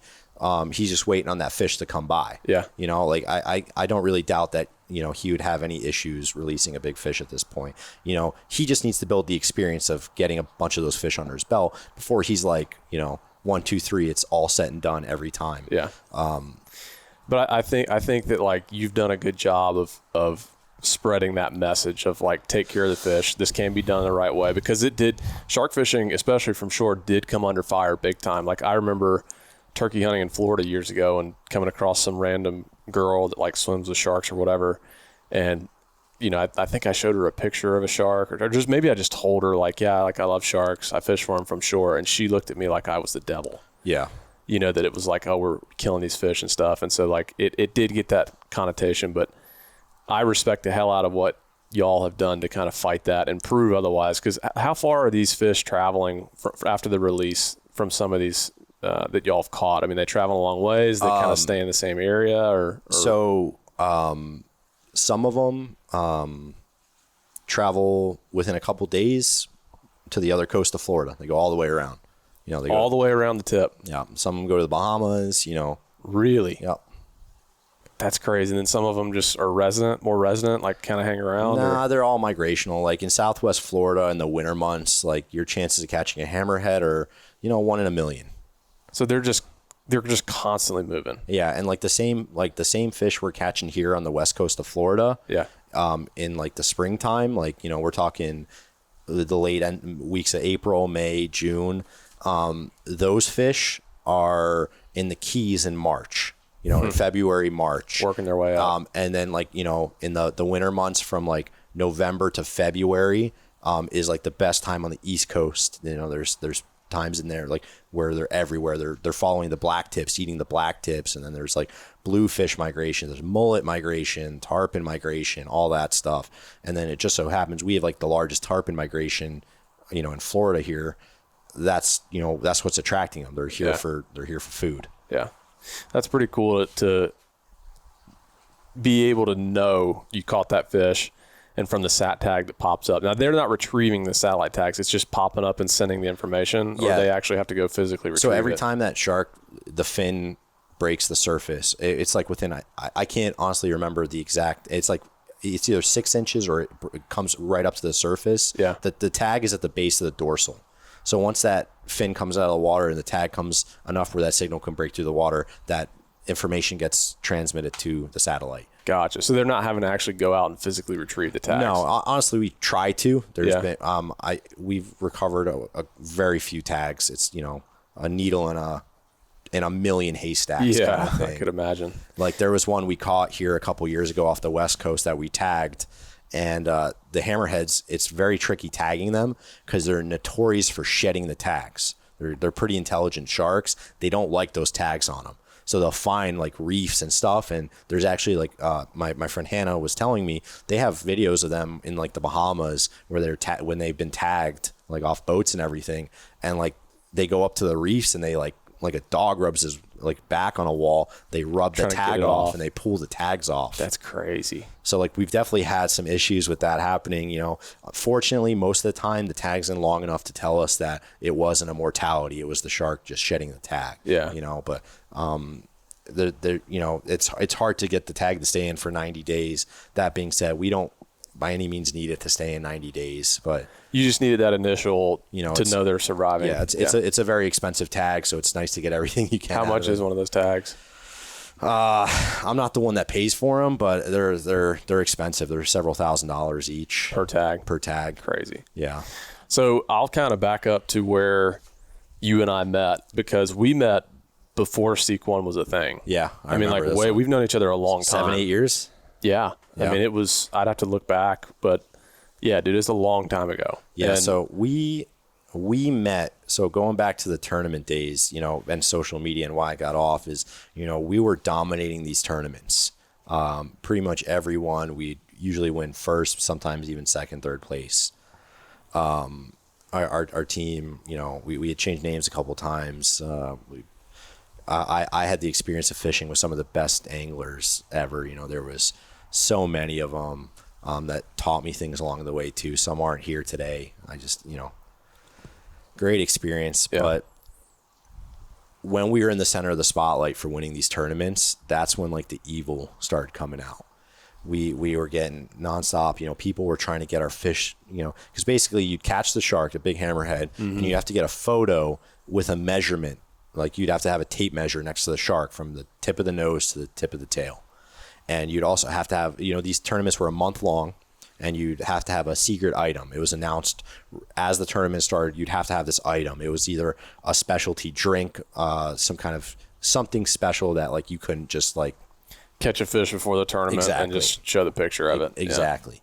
But you know, it was a can or something the time I was with you. Yeah, it was like a monster. I remember y'all yelling like, "Get the can, get the can!" I was like, "What? Why do you need the Coke can?" Like, you know. So yeah, but like, man, people would do everything to handicap it. They would try to disqualify our fish by saying like the craziest things ever. Like, you know, you've seen some of the spots we fish. Like, we have boat traffic because we're fishing in spots that have a high population of tarpon. Yeah. Where there's tarpon, there's people fishing for tarpon. So we're fishing like off beaches that have boats off them. We've caught hammers, and like people see us bringing a hammer closer to the beach. They're on the boats. They like start filming it with their boats and following it all the way to the beach. People were saying like, "Oh, you guys catch these off boats and bring them to the beach." Or all kinds of crazy stuff. Well, man. we have people that accuse us of using helicopters to fly deer in. So it's just the same. It comes from the same place. You know, there's people that do shit and there's losers. That's my opinion. I'm really, you know, I'm a nice guy, but when it comes to when I compete.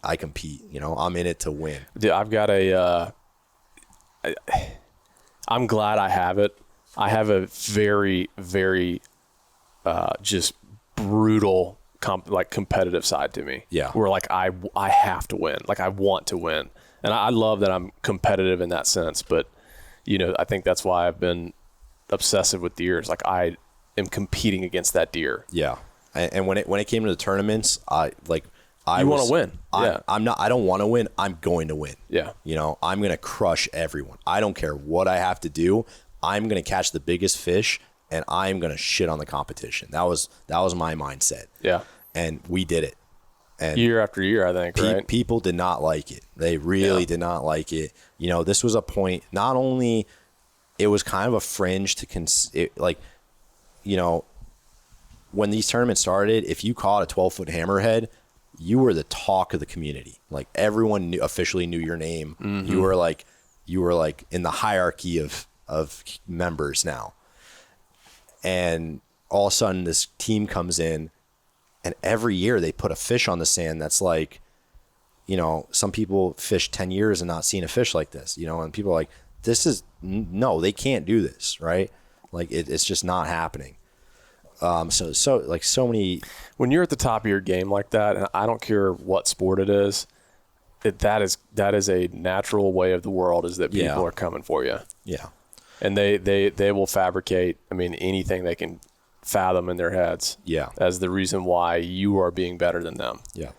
And it never boils down to the correct answer, which is you're just outperforming them, whether that's because you're outworking them or just have more experience. Like you are operating at a way higher level. Yeah. And that's okay. Like, dude, everyone's at different in whatever your stage of what you're trying to master. Like people are just in different stages. There's always going to be someone who's coming for you, like coming up, nipping at your heels, getting better. Always. And then there's someone that's always like, you know, the best in the game and everybody's gunning for them. So always, man. But like, you know, there's when you come to like your competitive side, you know, I'm a huge sportsman. I love competition. I respect the people I compete against. Like you know, some of them are really good friends of mine, but when that tournament starts and we're competing against each other, like I'm winning. Yeah. Right? Like I don't care if you're my best friend, I'm winning. Yeah. You know, and you better have that same attitude. I won't get mad if you come up to me like you're not going to win. I'm going to win. Yeah. Like I'm going to be like, okay, we'll see. So how we met was, you know, this again, while ago. Yeah. This is before Sequel was a thing. Like, so we met in a place of like, it was just genuine. It wasn't like, oh, this guy's got a following, or, you know, this guy, this, that, the other. It was just like, backing up to me, I got really obsessed with shark fishing from shore. Similar sort of you. It's just like kind of a progression of like kind of catching this, wanting to catch the next thing. I'm beefing up my gear. I'm really getting into this thing. Like I'm catching lemons, catching some small bulls, stuff like that. And it's like the grand prize in the shark fishing world was the hammerhead. Yeah. And this is actually really funny. I don't think I've ever told you the story. I gathered a group of buddies, and this was a no-no at the time, especially after learning from you. But it's like I was the only dude that had any experience fishing. Yeah. I had 6 other buddies who at the time were just like, they were just there for fun. Yeah. They were no help in any way, shape, or form. Great for morale and great for laughs. Yeah. Great for helping carry, crap to the beach and back. Right. Not helpful at all as far as like what to do. I mean, it was literally just me. Yeah. And there's 2 stories I'll tell you. One was we were on our way down here on the, I think it was the trip we met. Yeah. And it's me and like 3 or 4 of my buddies. We had a buddy of ours, his family had a mobile home. Yeah. And we basically were like, how are we gonna? We called down here. We were trying to get hotels. Like everywhere was booked. Couldn't find a place to stay. And we were like, all right, we're just gonna get in this camper, this mobile camper. We're gonna drive down, and we're just gonna like find a parking lot, and we're just gonna all just sleep in this thing and just fish. Yeah. And so we go to my buddy's house. We get in this like old beat up ass, like just, what is the thing what's it called? Like, it's not a mobile home, but it's like a camper. It's like a camper. It's just a drive around camper. Yeah. Winnebago is what it was. Yes. Old. Yeah.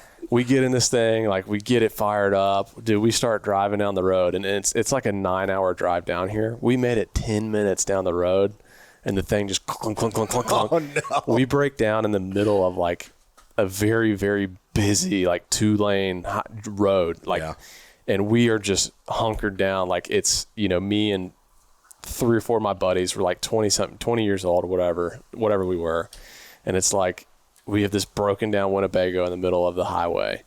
And it's like, that was the start of our shark trip. Yeah. Was that. And then we eventually, like, we all were behind it, pushed the Winnebago off the road, got it to the side, and like got it towed off. And then we like piled in some cars and just like drove down here. And I think we ended up finding a place to stay or whatever. But we go out to the beach, and I've always tried to be like respectful everywhere I go. Yeah. I've had a lot of times in my life where like I've gone to foreign places where I'm not the local. It's not my home. Yeah. I've always tried to take the same mentality of like, I am a guest and I'm trying to be respectful. I'm not trying to like, ruffle anybody's feathers. I'm just like, trying to approach things the right way. And you and I met on the beach, and y'all were out there getting ready to fish, and we were trying our best to fish, but we didn't realize like current is a thing. Yeah. And that at sometimes like you cannot fish because the current is so bad. It's just going to rip your bait. So we would see it all the time, right? So we're fishing. At this time we were fishing a spot that's notoriously hard to fish, especially land based. Yeah. The currents are awful. There's very, very specific times to fish. You have windows in a 24-hour period. You usually have 2 to 3 3-hour windows to fish. Yep. I didn't know that at all. And in between it, it's just a whitewash river. Yeah. Right. So we had spent years learning how to fish this spot to where we had it down to a science. And, occasionally we see guys show up there, and, we kind of felt it in our heart of like, we remember being there, because the way we learned is we show up every day, and, you're like, oh, put my bait in the water. It's on the beach. Yeah. It took us a long time to figure out the timing of it. It has to do with it has to do with the tides, the moon phases, the wind. There's so many different factors you have to play in to be successful there. Yeah. I was sitting there and we're fishing, and it's like our line is sideways and on the beach, and I'm sitting there looking at y'all, and I'm like, why are their rods not in the water? Yeah, we were sitting there for hours. For hours, just like with no lines in. I'm like, what in the hell are they doing? Like, I don't understand. And then finally, like, I don't remember if I approached you or if you came over and talked to me at some point, but like, do you remember what it was, to be honest with you? Like, I remember you guys were fishing by the drums. Yeah. We were over in the Boca Grande Pass, and you guys were like, I think you came up to me and you were asking like what we were doing and everything. And I kind of gave you the heads up, and I was like, I can't remember if I'm thinking of the right time or not actually, but I remember I was telling you guys like, we're waiting until 9:30. I'm like, the fish are going to start biting at 9:30. You have your stuff in the kayak ready to go at 9:20, and you kayak out and you drop your bait X like this far, and you'll have some success. Yeah. Yeah. I remember texting you and be like, is it time? Is it time? You're like, yes, now's the time. Go. But with that's kind of how we, and I think you and I are similar in that way, and that like a bunch of my buddies, man, they just kind of do their own thing, but I'm always like trying to meet people, have conversations, and like you're the same way. We're fishing last night, a couple guys down the beach. You go over, start talking to them, just meeting them, like having a good time. I know that I think you genuinely like people, and you like talking with people. I do like people. I like meeting people. You know, it's just hard because like, you know, you meet a lot of assholes in the sport too. Yeah. And it's like, you know, you kind of have to like, the guys last night were super cool. You know, they said they were from out of town. We were in the parking lot together. They came up and introduced themselves. Like, I respect that a lot. That was really cool. That's what I'm saying is I think that you, like, when people do it a certain way or approach things a certain way, that you tend to gravitate towards those people. Yeah. And I hope that like the way I approached it was, you know, that was y'all's turf, your home. Like, we're there just trying to have fun, figure it out. Like, I'm not there to act like I'm the best shark fisherman around. Well, yeah, I mean, like, you guys were just trying to fish, and like you came up and you were like you were asking like reasonable questions, and like you didn't give me the impression like you're there. You're like, you know, with fishing or hunting, there's like, you know, there's two people out there, and you either have the attitude of like you're going to help each other out, and you're kind of on the same boat, or it's like, you know, there's one buck out there, that's my buck. Yeah. Right.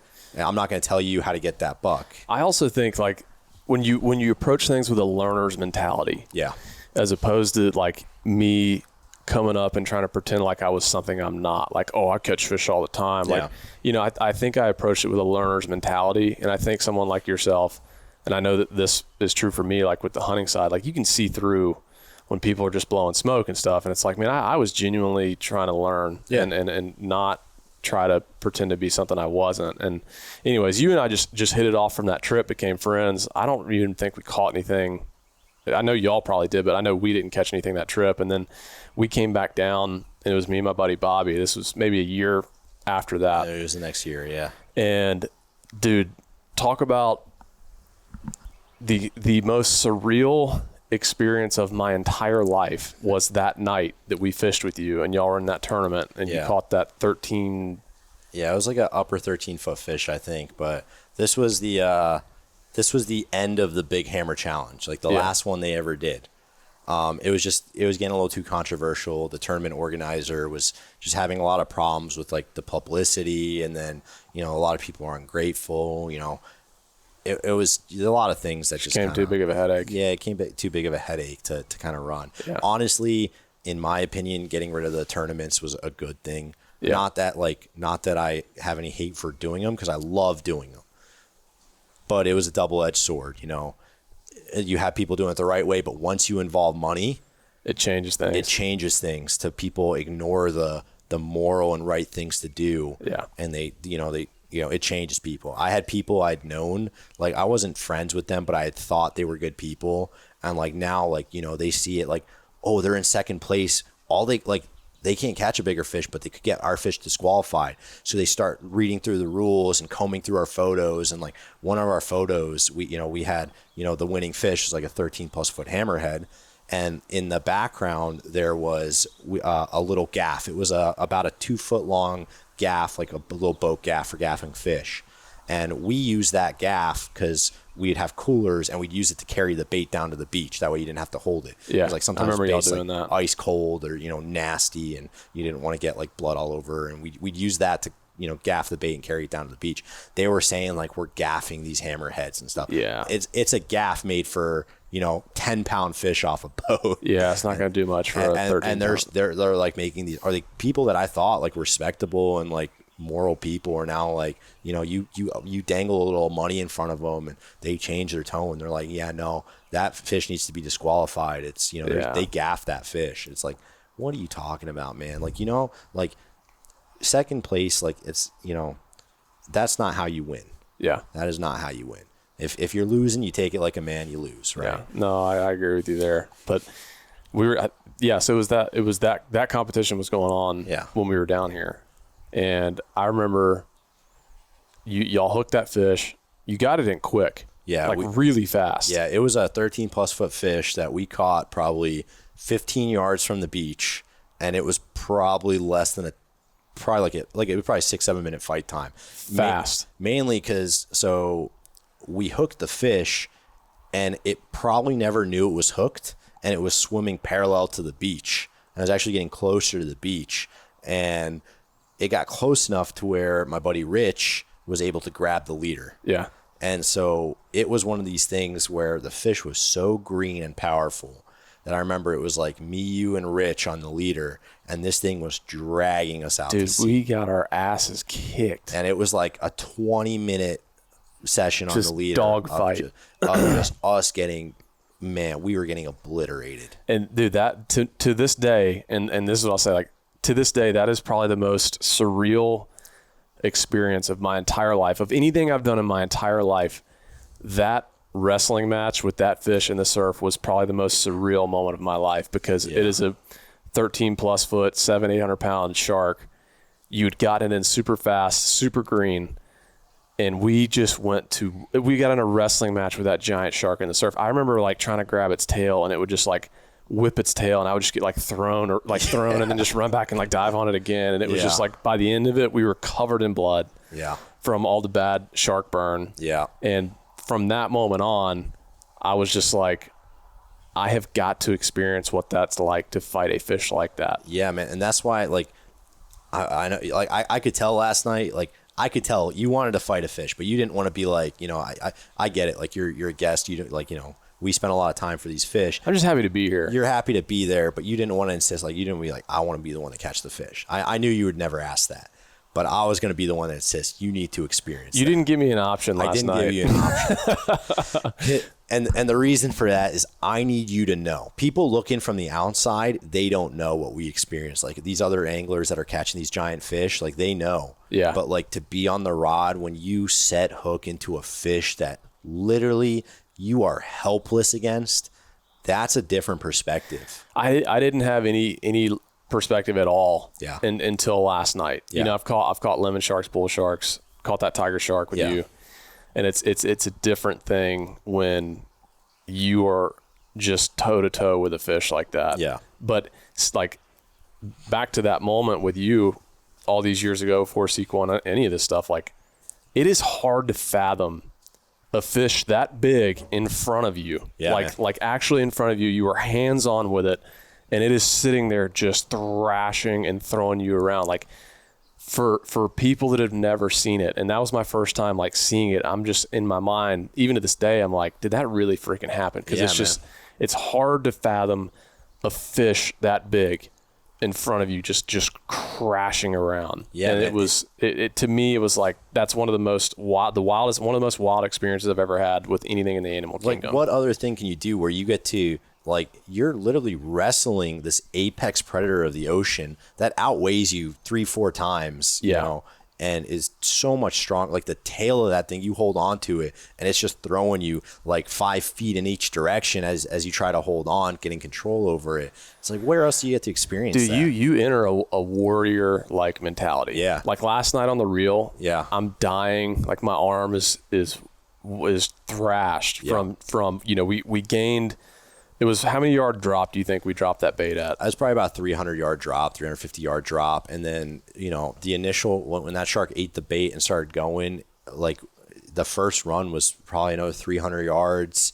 And then, you said the magic words, like the shark turned around. You didn't turn it. It turned around, kind of started slowly cruising back toward the beach. And you're like, you're gaining line. We gained this line. We gained 200-300 yards on it. You gain this false sense of hope of like, oh, I'm winning. It's like, no, the shark wants to go this way. Yeah. And then she turned around and she took it all back, man, twice over. She did probably like a 500-yard run straight out. The reel's maxed out. Your legs are shaking, and she's taking it no problem. Yeah, I mean, dude, it was like everything in me to horse, work that reel, horse that fish in for 300 yards. Yeah. And then in the blink of an eye, she gone. took it all back. Yeah. And you're back to point zero. Yeah. And you got to do it again. You got to do it again. So like last night, there was a point where I did enter that like just dark, deep phase where it's like you just keep freaking reeling that reel and keep fighting this fish. Like mentally, man, sometimes it comes real close to breaking you because like you'll like, you know, that fish fought really, really hard. Yeah. You know, but there's fish that fight harder. There's fish double that size out there, man, that we've caught. And it's like, you know, you're 30 minutes, 40 minutes into like intense battle. Yeah. Like that fish is right there at the first sandbar, you know, 20 yards off the beach. You can see that dorsal, that magnificent dorsal that sits 5 feet out of the water, just cutting through the water like a razor sharp knife. And like, you're like, oh my God, I see the shark. I'm almost there. And you just see that dorsal just turn and just go out. Yeah. And like all your work meant nothing. It's gone. To me, it was a bit of a journey that led up to last night because, you know, we met that time at the beach. Like I was chasing a hammer and then I come back and I'm with you when you catch one. I see one and I'm just like, I want to experience that. We met up for a trip to try and catch one. We hooked one. Yeah, and man, then that was the line went through a school of like other black tips or barracudas or some or mackerel or whatever it was. We were fishing the East Coast. Yeah, and I think it was our first day, right? Dude, it was the first 5 minutes. Yeah, our first 5 minutes, we caught a live jack. Yeah, like a live jack crevalle.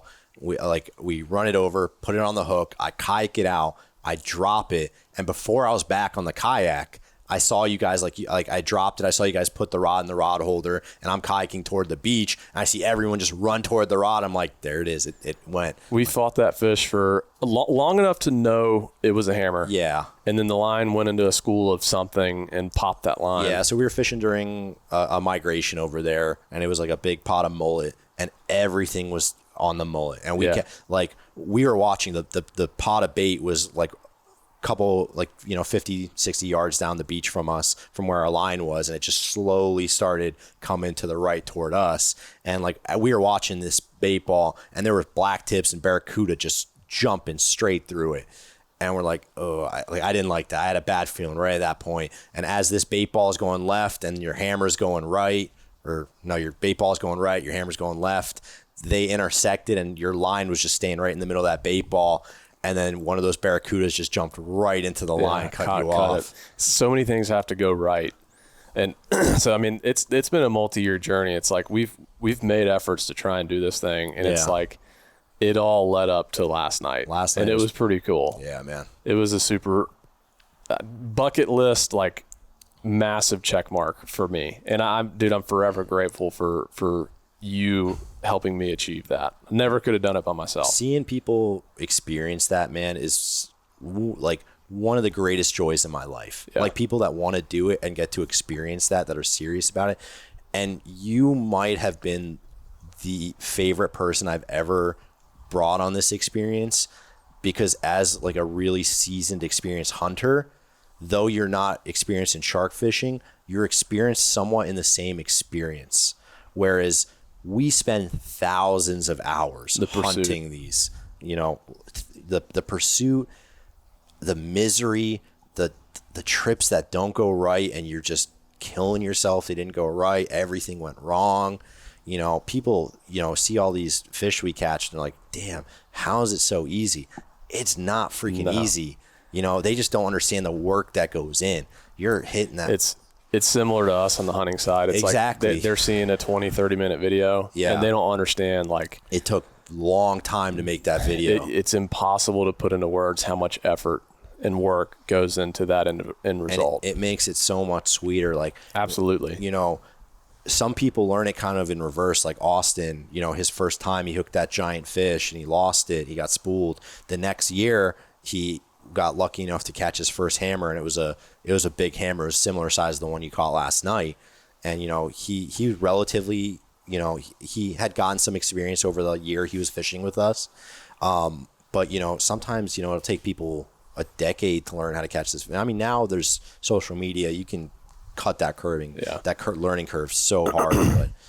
but you know, now he's seeing the result after, where he's kind of spoiled. He caught that fish at the start, And now he's got to go through all those days of misery where we don't catch anything. And, you know, I've got a, I've got a story for you. And then I've got like 3 stories I want to ask you. All right. But this is a story I've been meaning to tell you, and I haven't told you this, but this is back in the days of just being stupid early on. Yeah. I'm not going to say I probably should have died. I could have easily died shark fishing, doing the shore stuff. And I was in that place on the East Coast that off the coast of Georgia, fishing with my buddies that know nothing about fishing. I mean, at that point, I mean, you saw how I was when I met you down here. I didn't understand the currents and all that stuff, changing of the tides and all this thing where it's like how much water is moving through some of those inlets and stuff. And so we're fishing an inlet on the East Coast in Georgia. And I had one of those shell kayaks. It's not like those the kayaks that are like molded where it's like completely sealed. Where they can't sink. Like where if they you tip them over, sink. you just tip them over. Water can't get inside. You can roll it back over, you're fine. This was like one of the shell ones where it's like you get water in it, it's sinking. Yeah. It's 2-3 in the morning. I don't know about the changing of the tides or like any of the timing of when to fish or whatever. Like we're just going. Yeah. This current is ripping. It was an outgoing tide ripping through this inlet going out. Yeah. And I'm paddling out like 2-3 in the morning, no life vest, in one of those small shell kayaks. Like my buddy had tried to paddle a bait out because I was paddling all the baits out and I was exhausted. Yeah. He tried to paddle it out. He flipped literally within 3 feet of leaving the shore. And he was like, can't do that. Like there's a sense of balance that you have to stay in that little tiny shell kayak. Yeah, of course. It's 2-3 in the morning. I'm paddling out, no life vest, like an idiot. And I'm in the middle of this current that's just ripping. Yeah. And I dropped the bait. Like, I think maybe I had a headlamp, maybe. Yeah. And I, fighting, just like to paddle back to shore. And like, I didn't realize until years later. And I was like, man, if I would have flipped while dropping that bait in a shell kayak and that sucker fills with water and I have no life vest and I'm in the middle of this canal that has a roaring outgoing tide at 2-3 in the morning, no life vest, like it's taking me out to sea and I'm probably dying. Yeah. Like there's no way I'm making it back to shore. Yeah. And it's like, I look back on that and I'm like, man, I'm really lucky that something didn't happen because some stupid little thing like that and I flipped that kayak, like, dude, it's probably game over. Yeah. So that's just, you look back on certain things like that and you're like, and I share things like that to hopefully, like anyone that's out there doing that or potentially interested in getting into this, like, wear a freaking life vest. Don't be an idiot. Yeah. A couple of the questions I have for you is, in their stories, was one, I was told about the alligator, the crocodile thing that you were shark fishing and like ran into a crocodile or something. What was that story? So a little backstory. My one true fear is probably crocodiles. I don't know why. Like probably coming back from like watching like Lake Placid, the movie. Love that movie. Awesome movie. Great movie. But like, I don't know. I always like, because growing up in Florida, we have a bunch of alligators. Not really a whole ton of crocodiles, but basically I started going down this really dark road of watching crocodiles eat people and how gruesome it is. And, a crocodile is different where like, there's not I mean, in the ocean here in Southwest Florida or even East Coast of Florida, there's really not crocodiles in the ocean. There's not supposed to be. But just being in a kayaking out, like everyone's like, oh my God, a shark's going to come up and eat you. It's like sharks might bump your kayak, but like, they're not really going to do much. Like they're as cautious to you as you are to them. But like, I always just picture, cause there's this one video online and it's, I don't recommend anyone watch it, but it's like these two tourists in some little village in like Africa, and they're kayaking on this river that like all the boats are pulled up on the side. And like they go under this bridge. Everyone, like all these locals are speaking a different language. They're telling the guys to get out of the water. They're on like this like low canoe and they have no idea why. And they go under the bridge out the other side and they're in between these two bridges. And in between the two bridges, the whole bank is filled with like these like 15 foot plus crocodiles are just like dinosaurs. And like literally the second they see him, they all slowly just go in the water. And like, I'm sorry, the guys were on 2 different canoes. And the one guy in the canoe was looking at his friend, and like this tank of a crocodile just slowly surfaced its head right next to the kayak. And the guy's like 2 inches above the water. He doesn't know what to do. This thing just like so graciously like lifts his head out, grabs his side, and just pulls him underwater. And like you just see like this big swirl in the water and bubbles come up, gone. And he's just gone. Like they never found him. And then like a mile down the river, there's another bridge where there's people like filming, and they just film this guy's backpack floating, the one he was wearing when he got eaten, just floating down the river. So that instilled a fear of crocodiles. Yeah, like potentially. I just don't want to mess with crocodiles. Like alligators are lizards. Like people that live in Florida, they don't give a crap about alligators. Like yeah. They're scared of you. They don't. I mean, people get eaten, but that's they suck. Yeah, that's a rare thing. The crocodiles are a little different. Yeah. They actually eat people. There's crocodiles that have eaten dozens of people before and stuff like that. So you just don't. I don't mess with crocodiles. I don't cross their path very often. But you ran into one? But we ran into one, actually off a beach that's very well known here. It was me and Thomas, actually. We had gone to the beach to actually catch bait for the next night. We were planning on shark fishing. So we just had a bunch of cast out gear. We had a bunch of fish, like cut up chunks of mullet and stuff like that. And the water was glass calm. This was in August. This is in the daytime, or this is at night? This is at night. This was at like 10 o'clock p.m. And so like we set up, we have like, we're right near the water and everything. Water's super flat. To the right, there's just like a small rock structure. And I am just at the water's line cutting up chunks of mullet to put on my hook. And like I go in the water and I wash my hands off, and like I have my headlight on. I look up and I see 2 eyes, like probably about 6 feet away from me in the water, underwater. And I looked away, and at first my brain was like, it's a rock, because like it was the croc. Yeah. And I was like, it's a rock. And then I was like, oh no, that was an alligator. Because one thing that is somewhat common here is alligators do go into the Gulf. Yeah. They somehow find their way out there through the inlets and stuff. And like kids have caught them off the piers, like they snag them and everything, and FWC comes and takes them, but they get disoriented with the salt water. It's not meant for them. So originally I was like, oh, it's an alligator. Had zero fear. And then I looked back at it and I was like, that's a big alligator. I looked back at it and I knew immediately something was wrong, because, alligators are typically scared of people. And this thing was just like a millimeter. Its head was a millimeter under the water, and it was just inching toward me so slow. Right. And like, I was like, dude, holy crap, that's a crocodile. And like, I like felt like palpitations in my heart. I'm like, it was like it was hunting you, creeping up on you. It was a very large American crocodile. And I've seen American crocodiles here in Florida. They're usually pretty small, like 5-6 feet. I've seen probably like 3 or 4 of them. And in this area, this far north in Florida, like where it's, the West Coast, like the southern West Coast of Florida, usually in the Keys, I've seen them in the Everglades. In the Everglades, they're everywhere now, but they're making their way up. But this was a very large one. It was about I'd guess about 11 feet. Jeez.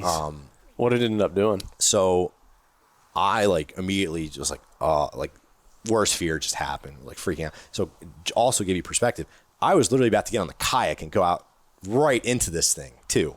Jeez. But I turned my head and I yelled at Thomas to like come here and check this out. And when I turned my head back, this thing had gained like 3-4 feet on me. And it was like so close to me. And like, I literally turned my head and it was moving and it just stopped. And it was acting like it was a rock, just like staring at me. And it was just waiting for me to turn my head again. And like, at this point, it was like a little tiny bit further from me to you. And like, I had backed up. I'd gone all the way up the bank. I'm like, no, I'm not messing with this. I guarantee you, if you probably would have stayed there, it would have come at you. Yeah.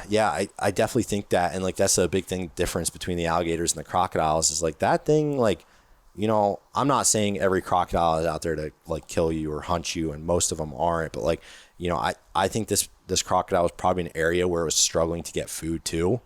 But I definitely think it was looking at me as food. Well, it probably smelled all the cut mullet and dead bait and stuff, and like was associating you with food. So that too.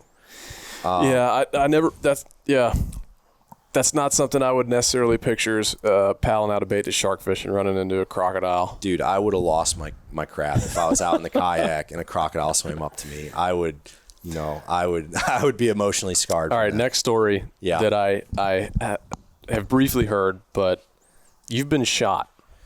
Yeah, I've been shot. I got shot through both my legs. With a handgun? Yeah, it was a 40 Smith & Wesson. Yeah, it was a Glock 22. The bullet went between or through both. I still see this. Is that the scar right there? Yeah, so I got entry right here, exit right here, and then the entrance right here, and then it was a hollow point. So oh my gosh, dude. It slammed into my knee and then shot out in a bunch of different places. What was this? So what happened? How did that happen? Because y'all are shark fishing. Yeah, it's kind of a long story with a long backstory, but essentially we were fishing, same place we actually met. Yeah, okay. same exact spot. But we were fishing. I had a buddy that had just gotten out of the Marine Corps. We were fishing. We were in our wintertime season, so we were catching like sandbar and bull shark or sandbar and blacktip sharks like all night long. And we had just cast our rods, and he did have a handgun on him that we were releasing a fish he had taken off and put on his chair or something real quick. That way when he went in the water, it wouldn't get wet. And he just had it for just self-defense reasons. And then when he came back, it was in the sand.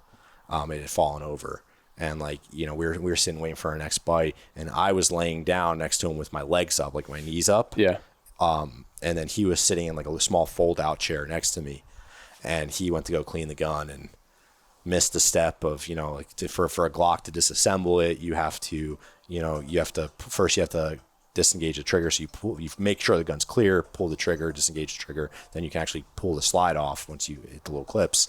I guess he had a issue here. Let me see that real quick. Just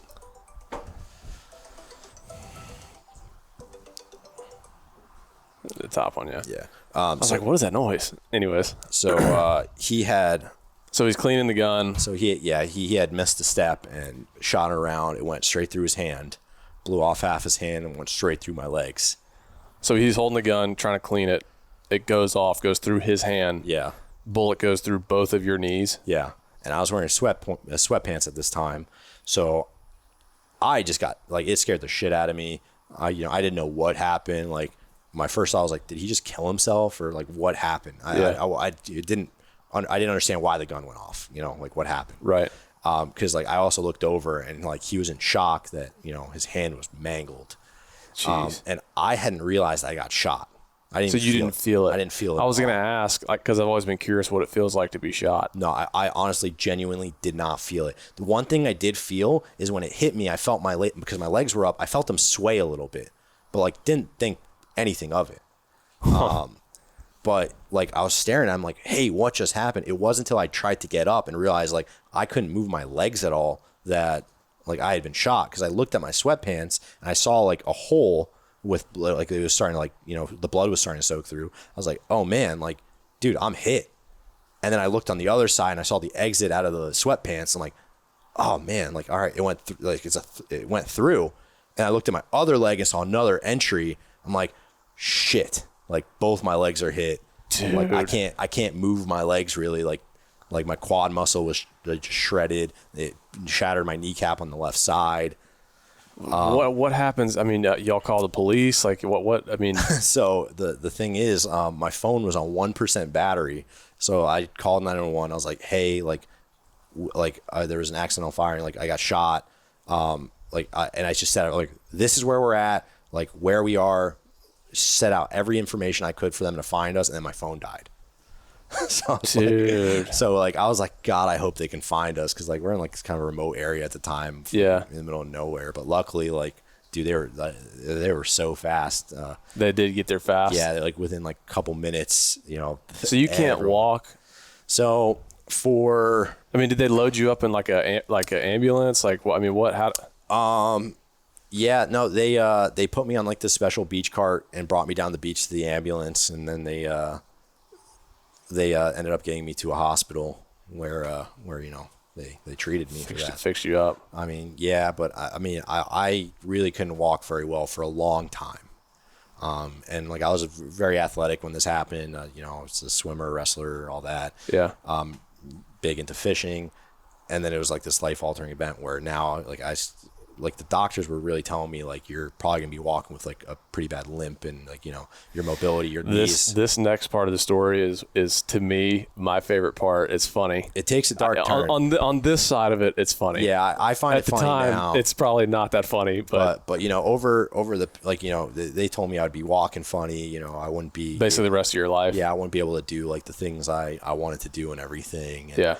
You know, that got me pretty depressed.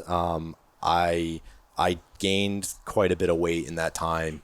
Just like, you know, not being able to be active. Yeah. And then like I came to this point where I'm like, no, I'm gonna get back in shape and I'm gonna hit PT so hard. Like I'm gonna do everything I can. Like I'm going to the gym every morning and just squatting, and like I can barely like do a squat, and I'm working my way up to just being able to squat a bar, then adding a little bit of weight. And like one of the hardest things to do was like running. Because anytime like my body weight would kind of lift off the ground and impact, I would feel that. And it was like my balance, my quad was really off. My knee was in pain. Even this is like a year after. And I finally start learning how to run again. So I have my first run, and like you know, I was living very close to where we're at right now. We're like a half mile from the beach. So how long is the time frame from when you got shot through both knees to when you're running again? Roughly about 19 months. Gotcha. So, I mean, a while. Long time, yeah. And they were like, you probably won't ever walk normal again. I mean, yeah.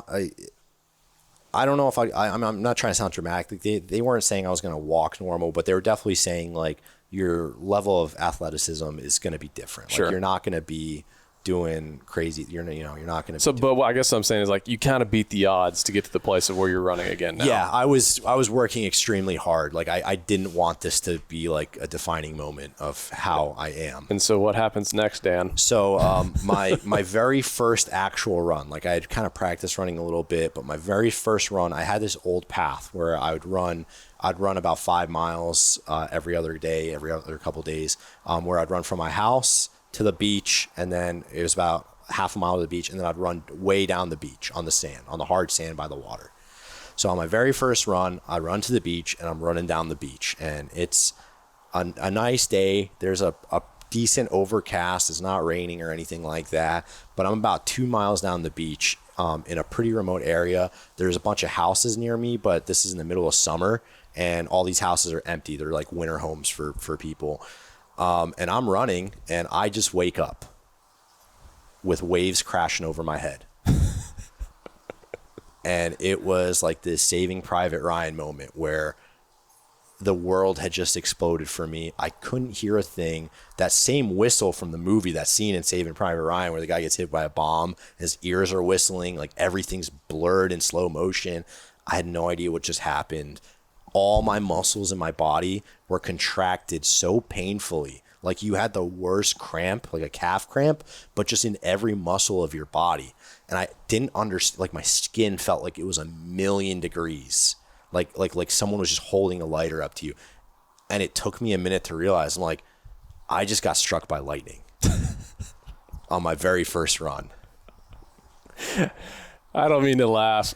I mean, it's funny now. It's hard to tell the story without laughing, man. Now it is. It's, you know, it's one like of those things. You beat the odds from getting shot through both kneecaps to be able to start to run again after the doctor's like, hey, your life's never going to be the same. Yeah. Your first run, you go get struck by lightning. Yeah. Like the odds of that happening has got to be greater.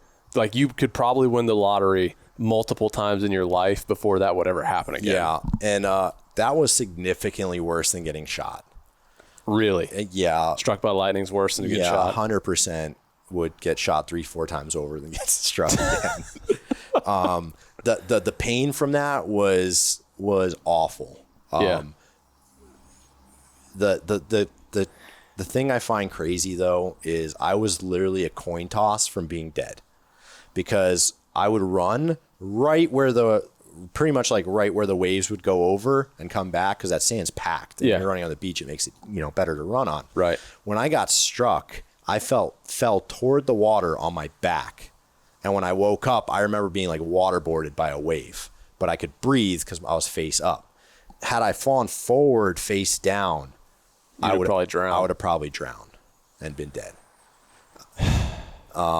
You've had an interesting life, Dan. But that experience was surreal because it was one of those moments in your life where I don't think many people get to experience, but you're like, am I going to die here or am I going to fight? Because I couldn't move my legs. I couldn't move everything was contracted like this. Yeah. And it was so painful.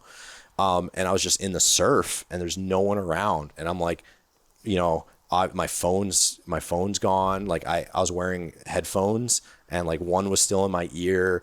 Like I didn't know where my phone went. It's probably in the surf somewhere. I couldn't call anyone. How long do you think it was from when you got struck to when you woke up? I honestly have no idea. Still don't know. No. Could have been 30 seconds. Could have been 20 minutes. Yeah, I really don't know.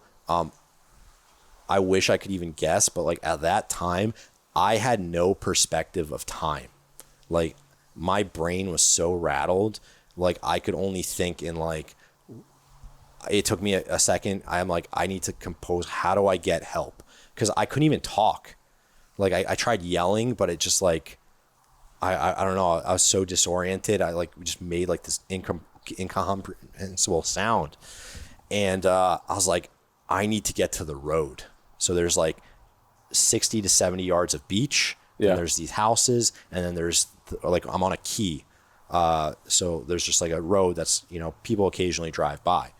So I have to crawl up the beach with like these contracted limbs of mine, which is super painful, inch by inch. I can't only imagine what it looked like.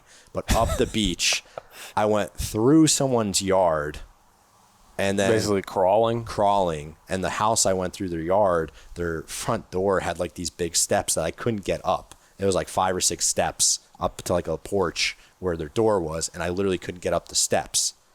So I kept crawling to the road. I'm like, my next option, I need a car to drive by and see me. So I crawled and I laid in this drainage ditch that had like a couple inches of water. And I was just laying in the drainage ditch, just in so much pain, waiting for a car to drive by. And this is a part I'll never forget. It hurt, man. But this lady drove by. She's in this white SUV. She drove by and pulled up right next to me and just stared at me. And I'm like contracted, like trying to wave my arm, making these weird noises. Like I'm trying to say, help me. And like, she's just staring at me and then just drove away. No. And like, to be fair, she was this older, probably more wealthy lady. She probably thought I was like some crackhead on PCP or like something in a ditch. Cause I was just in like running shorts and a t-shirt But dude. That was like almost like, I was like, man, that was it. And then I just laid there for a second, a couple minutes went by and then, a kid that was a few grades below me. She didn't even call the cops? She didn't call anything. Dude, jeez, man. So this car, a couple minutes later, a car pulled up to me and this girl ran up to me and she was, a few years younger than me. And then a guy got out of the car and he recognized me from high school. He was a couple years under me. I couldn't really remember who he was. I mean, like now I still couldn't remember. His name was Colby, I believe. But I'm forever grateful for them for pulling over. Gosh. But so then they took you to the hospital? He recognized me. No, they called 911 and the ambulance came and everything. Like I remember the medic coming over and he like touched me and he looked in and he's like, man, you just got struck by lightning. And like I couldn't hear. Did you even know at that time that you had? I remember on the beach figuring it out. That's what happened. I was trying to figure out like what the hell just happened. Because there was like a minute period where nothing in the world made sense to me. Like it was like that, like you wake up and you don't know where you are kind of thing. It was kind of like that. Like I hadn't remembered running. I hadn't remembered leaving my house. I just like woke up on a beach. I'm like 100% deaf in the worst pain. Have you seen The Wolf of Wall Street? Yeah. When he's on that that's exactly, Quaalude or whatever and he's like Quaalude crawling to his car. That's how I picture That's you. exactly how I felt like I was, man. Gosh. Like did they know where the bolt hit you? Huh? They said it hit at my feet because I had an entry on one foot and exit on another. So the bolt hit you in the foot? Yeah. Did they think that the electricity went through your whole body and then exited through your other foot? Yeah. Dude, that's crazy. Yeah. But yeah, man, that was a longer recovery, honestly. That sent me honestly mentally into a worse spiral. I was very deaf, like 90% deaf at that point. Both my eardrums were blown out and burnt to a crisp. One ear was a tiny bit better because I was wearing the earbud in it. Yeah. But not by much. I had to have several surgeries on each ear where they actually like take your earlobe and they like fillet it and take a piece of tissue from that and they stretch and create a new eardrum. Wow. But I had to have several surgeries like that. But like the thing is, like in summer, without an eardrum, you're very prone to ear infections. Yeah. And just like with the humidity, going outside, I'd get these ear infections, and like post surgery, like the ear infection would be like the end of your life. It was just like you couldn't sleep, you couldn't hear, you couldn't do anything because it's like the worst pain, just like a knife getting shoved in your ear. So like it limited me from even going outside. Like I didn't want to go outside anymore. I fell into this deep depression of just like, you know, like my life sucks. Like this isn't ever going to get better. And yeah. I let that defeat me for a while. And then like one day I just came to this conclusion of like, I'm not going to live like this. Like if I keep going down this road, I'm gonna be like one of those people that kill myself. Like I'm not gonna let that happen. And I just flipped a switch one day, and I kind of, you know, I got back in the gym. I got back in shape. I started jujitsu. Like I got into Brazilian jiu-jitsu, and that really saved my life. That gave me like a new purpose too. And you know, that's awesome. Yeah, we've never gotten that deep on that story, so I didn't really know the full spectrum of it all. It sent me down like a new perspective of the life, but that's like the deepest hole I've ever been in, where I was genuinely scared. Like I'm not getting out of this one. Yeah. Yeah. The mental battle was hard. Well, I feel like you know now that if you can overcome getting shot, struck by lightning, climbing out of that hole, you can tackle a lot of things in this world. And I hope people listening that they're probably in like, you know, potentially a down and out spot. They're in the dumps or in the trenches right now, that like, if you are where you are now, which you seem to be in a very amazing place. Yeah, man, I love my life now. To be from where you were, going through what you went through, to climb out of that hole. Like I hope people that if they hear that and they're in that same place, like that they know they can dig themselves out too. Yeah, I mean, life's always going to have problems. Some people are going to have worse problems than others. There's people way worse off than me. There's people that the worst thing that's ever happened to them is, you know, they've cut their finger. But you got, in my opinion, like, and this is a perspective I've learned from all this happening to me, is you got to kind of live your life. Not, you know, you can do your best to avoid the problems. They're always going to be there. Life's always going to hit you hard, and it's going to keep hitting you. You have to learn to enjoy solving those problems. Yeah. Right. You can't look at it as like, oh, it's beating me down. Like you got to look of like, it's building me up. I just got to figure out how to do it. Yeah. You know?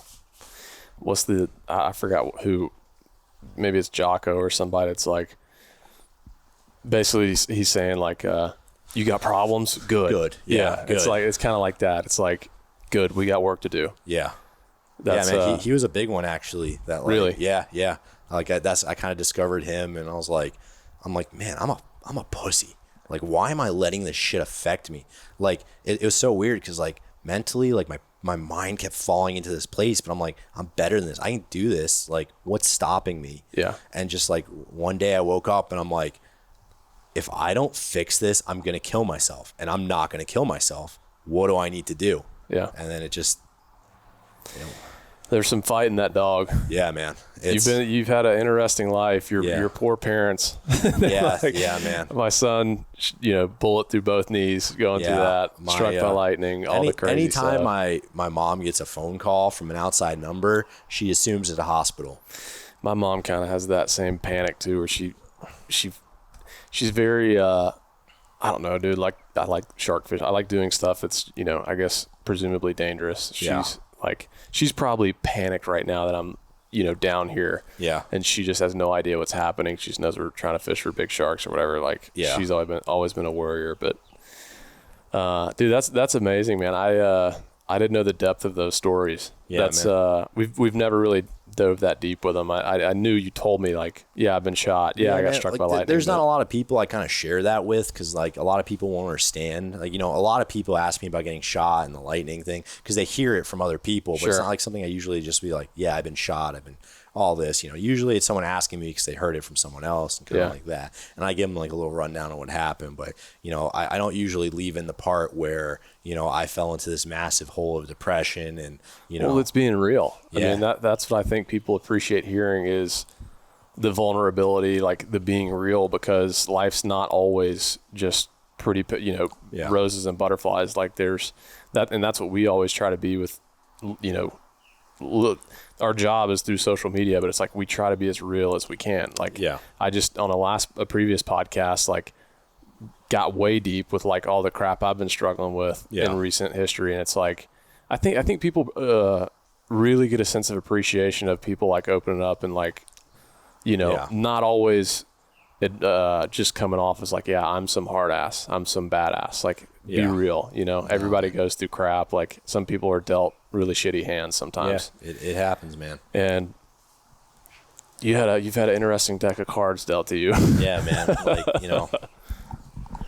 yeah, it's a sad topic, but I think people will hear it and they'll take something away from it. yeah, I sure. hope they do, man. I hope they do. So I appreciate you sharing life's that. good now. It'll be probably crappy again at one point, and then it'll be good again. That's how the circle of life goes. Yeah.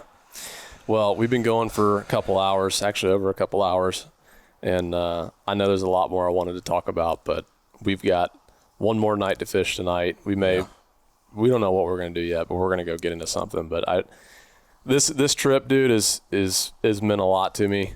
I've appreciated the friendship over the years. And Me too, man.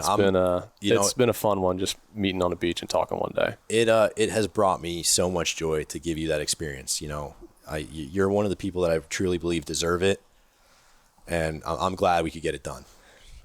It was a dream come true for me last night. And really and truly, like even on after it happened, it was, I was almost in like a state of shock. Yeah. Where it was just like, there's no way that just happened. Cause it's something I've like, pursued and wanted to have happened for years. Yeah. And it's like to have lived it and experienced it. It was just like, I'm forever grateful. I'll never, ever forget that. And it's like, it means the world to me. Well, I'm glad it happened, man. So I'm glad it happened.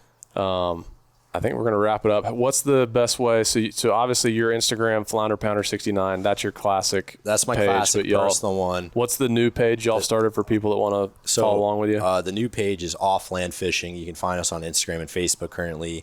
We'll probably have a YouTube channel here shortly.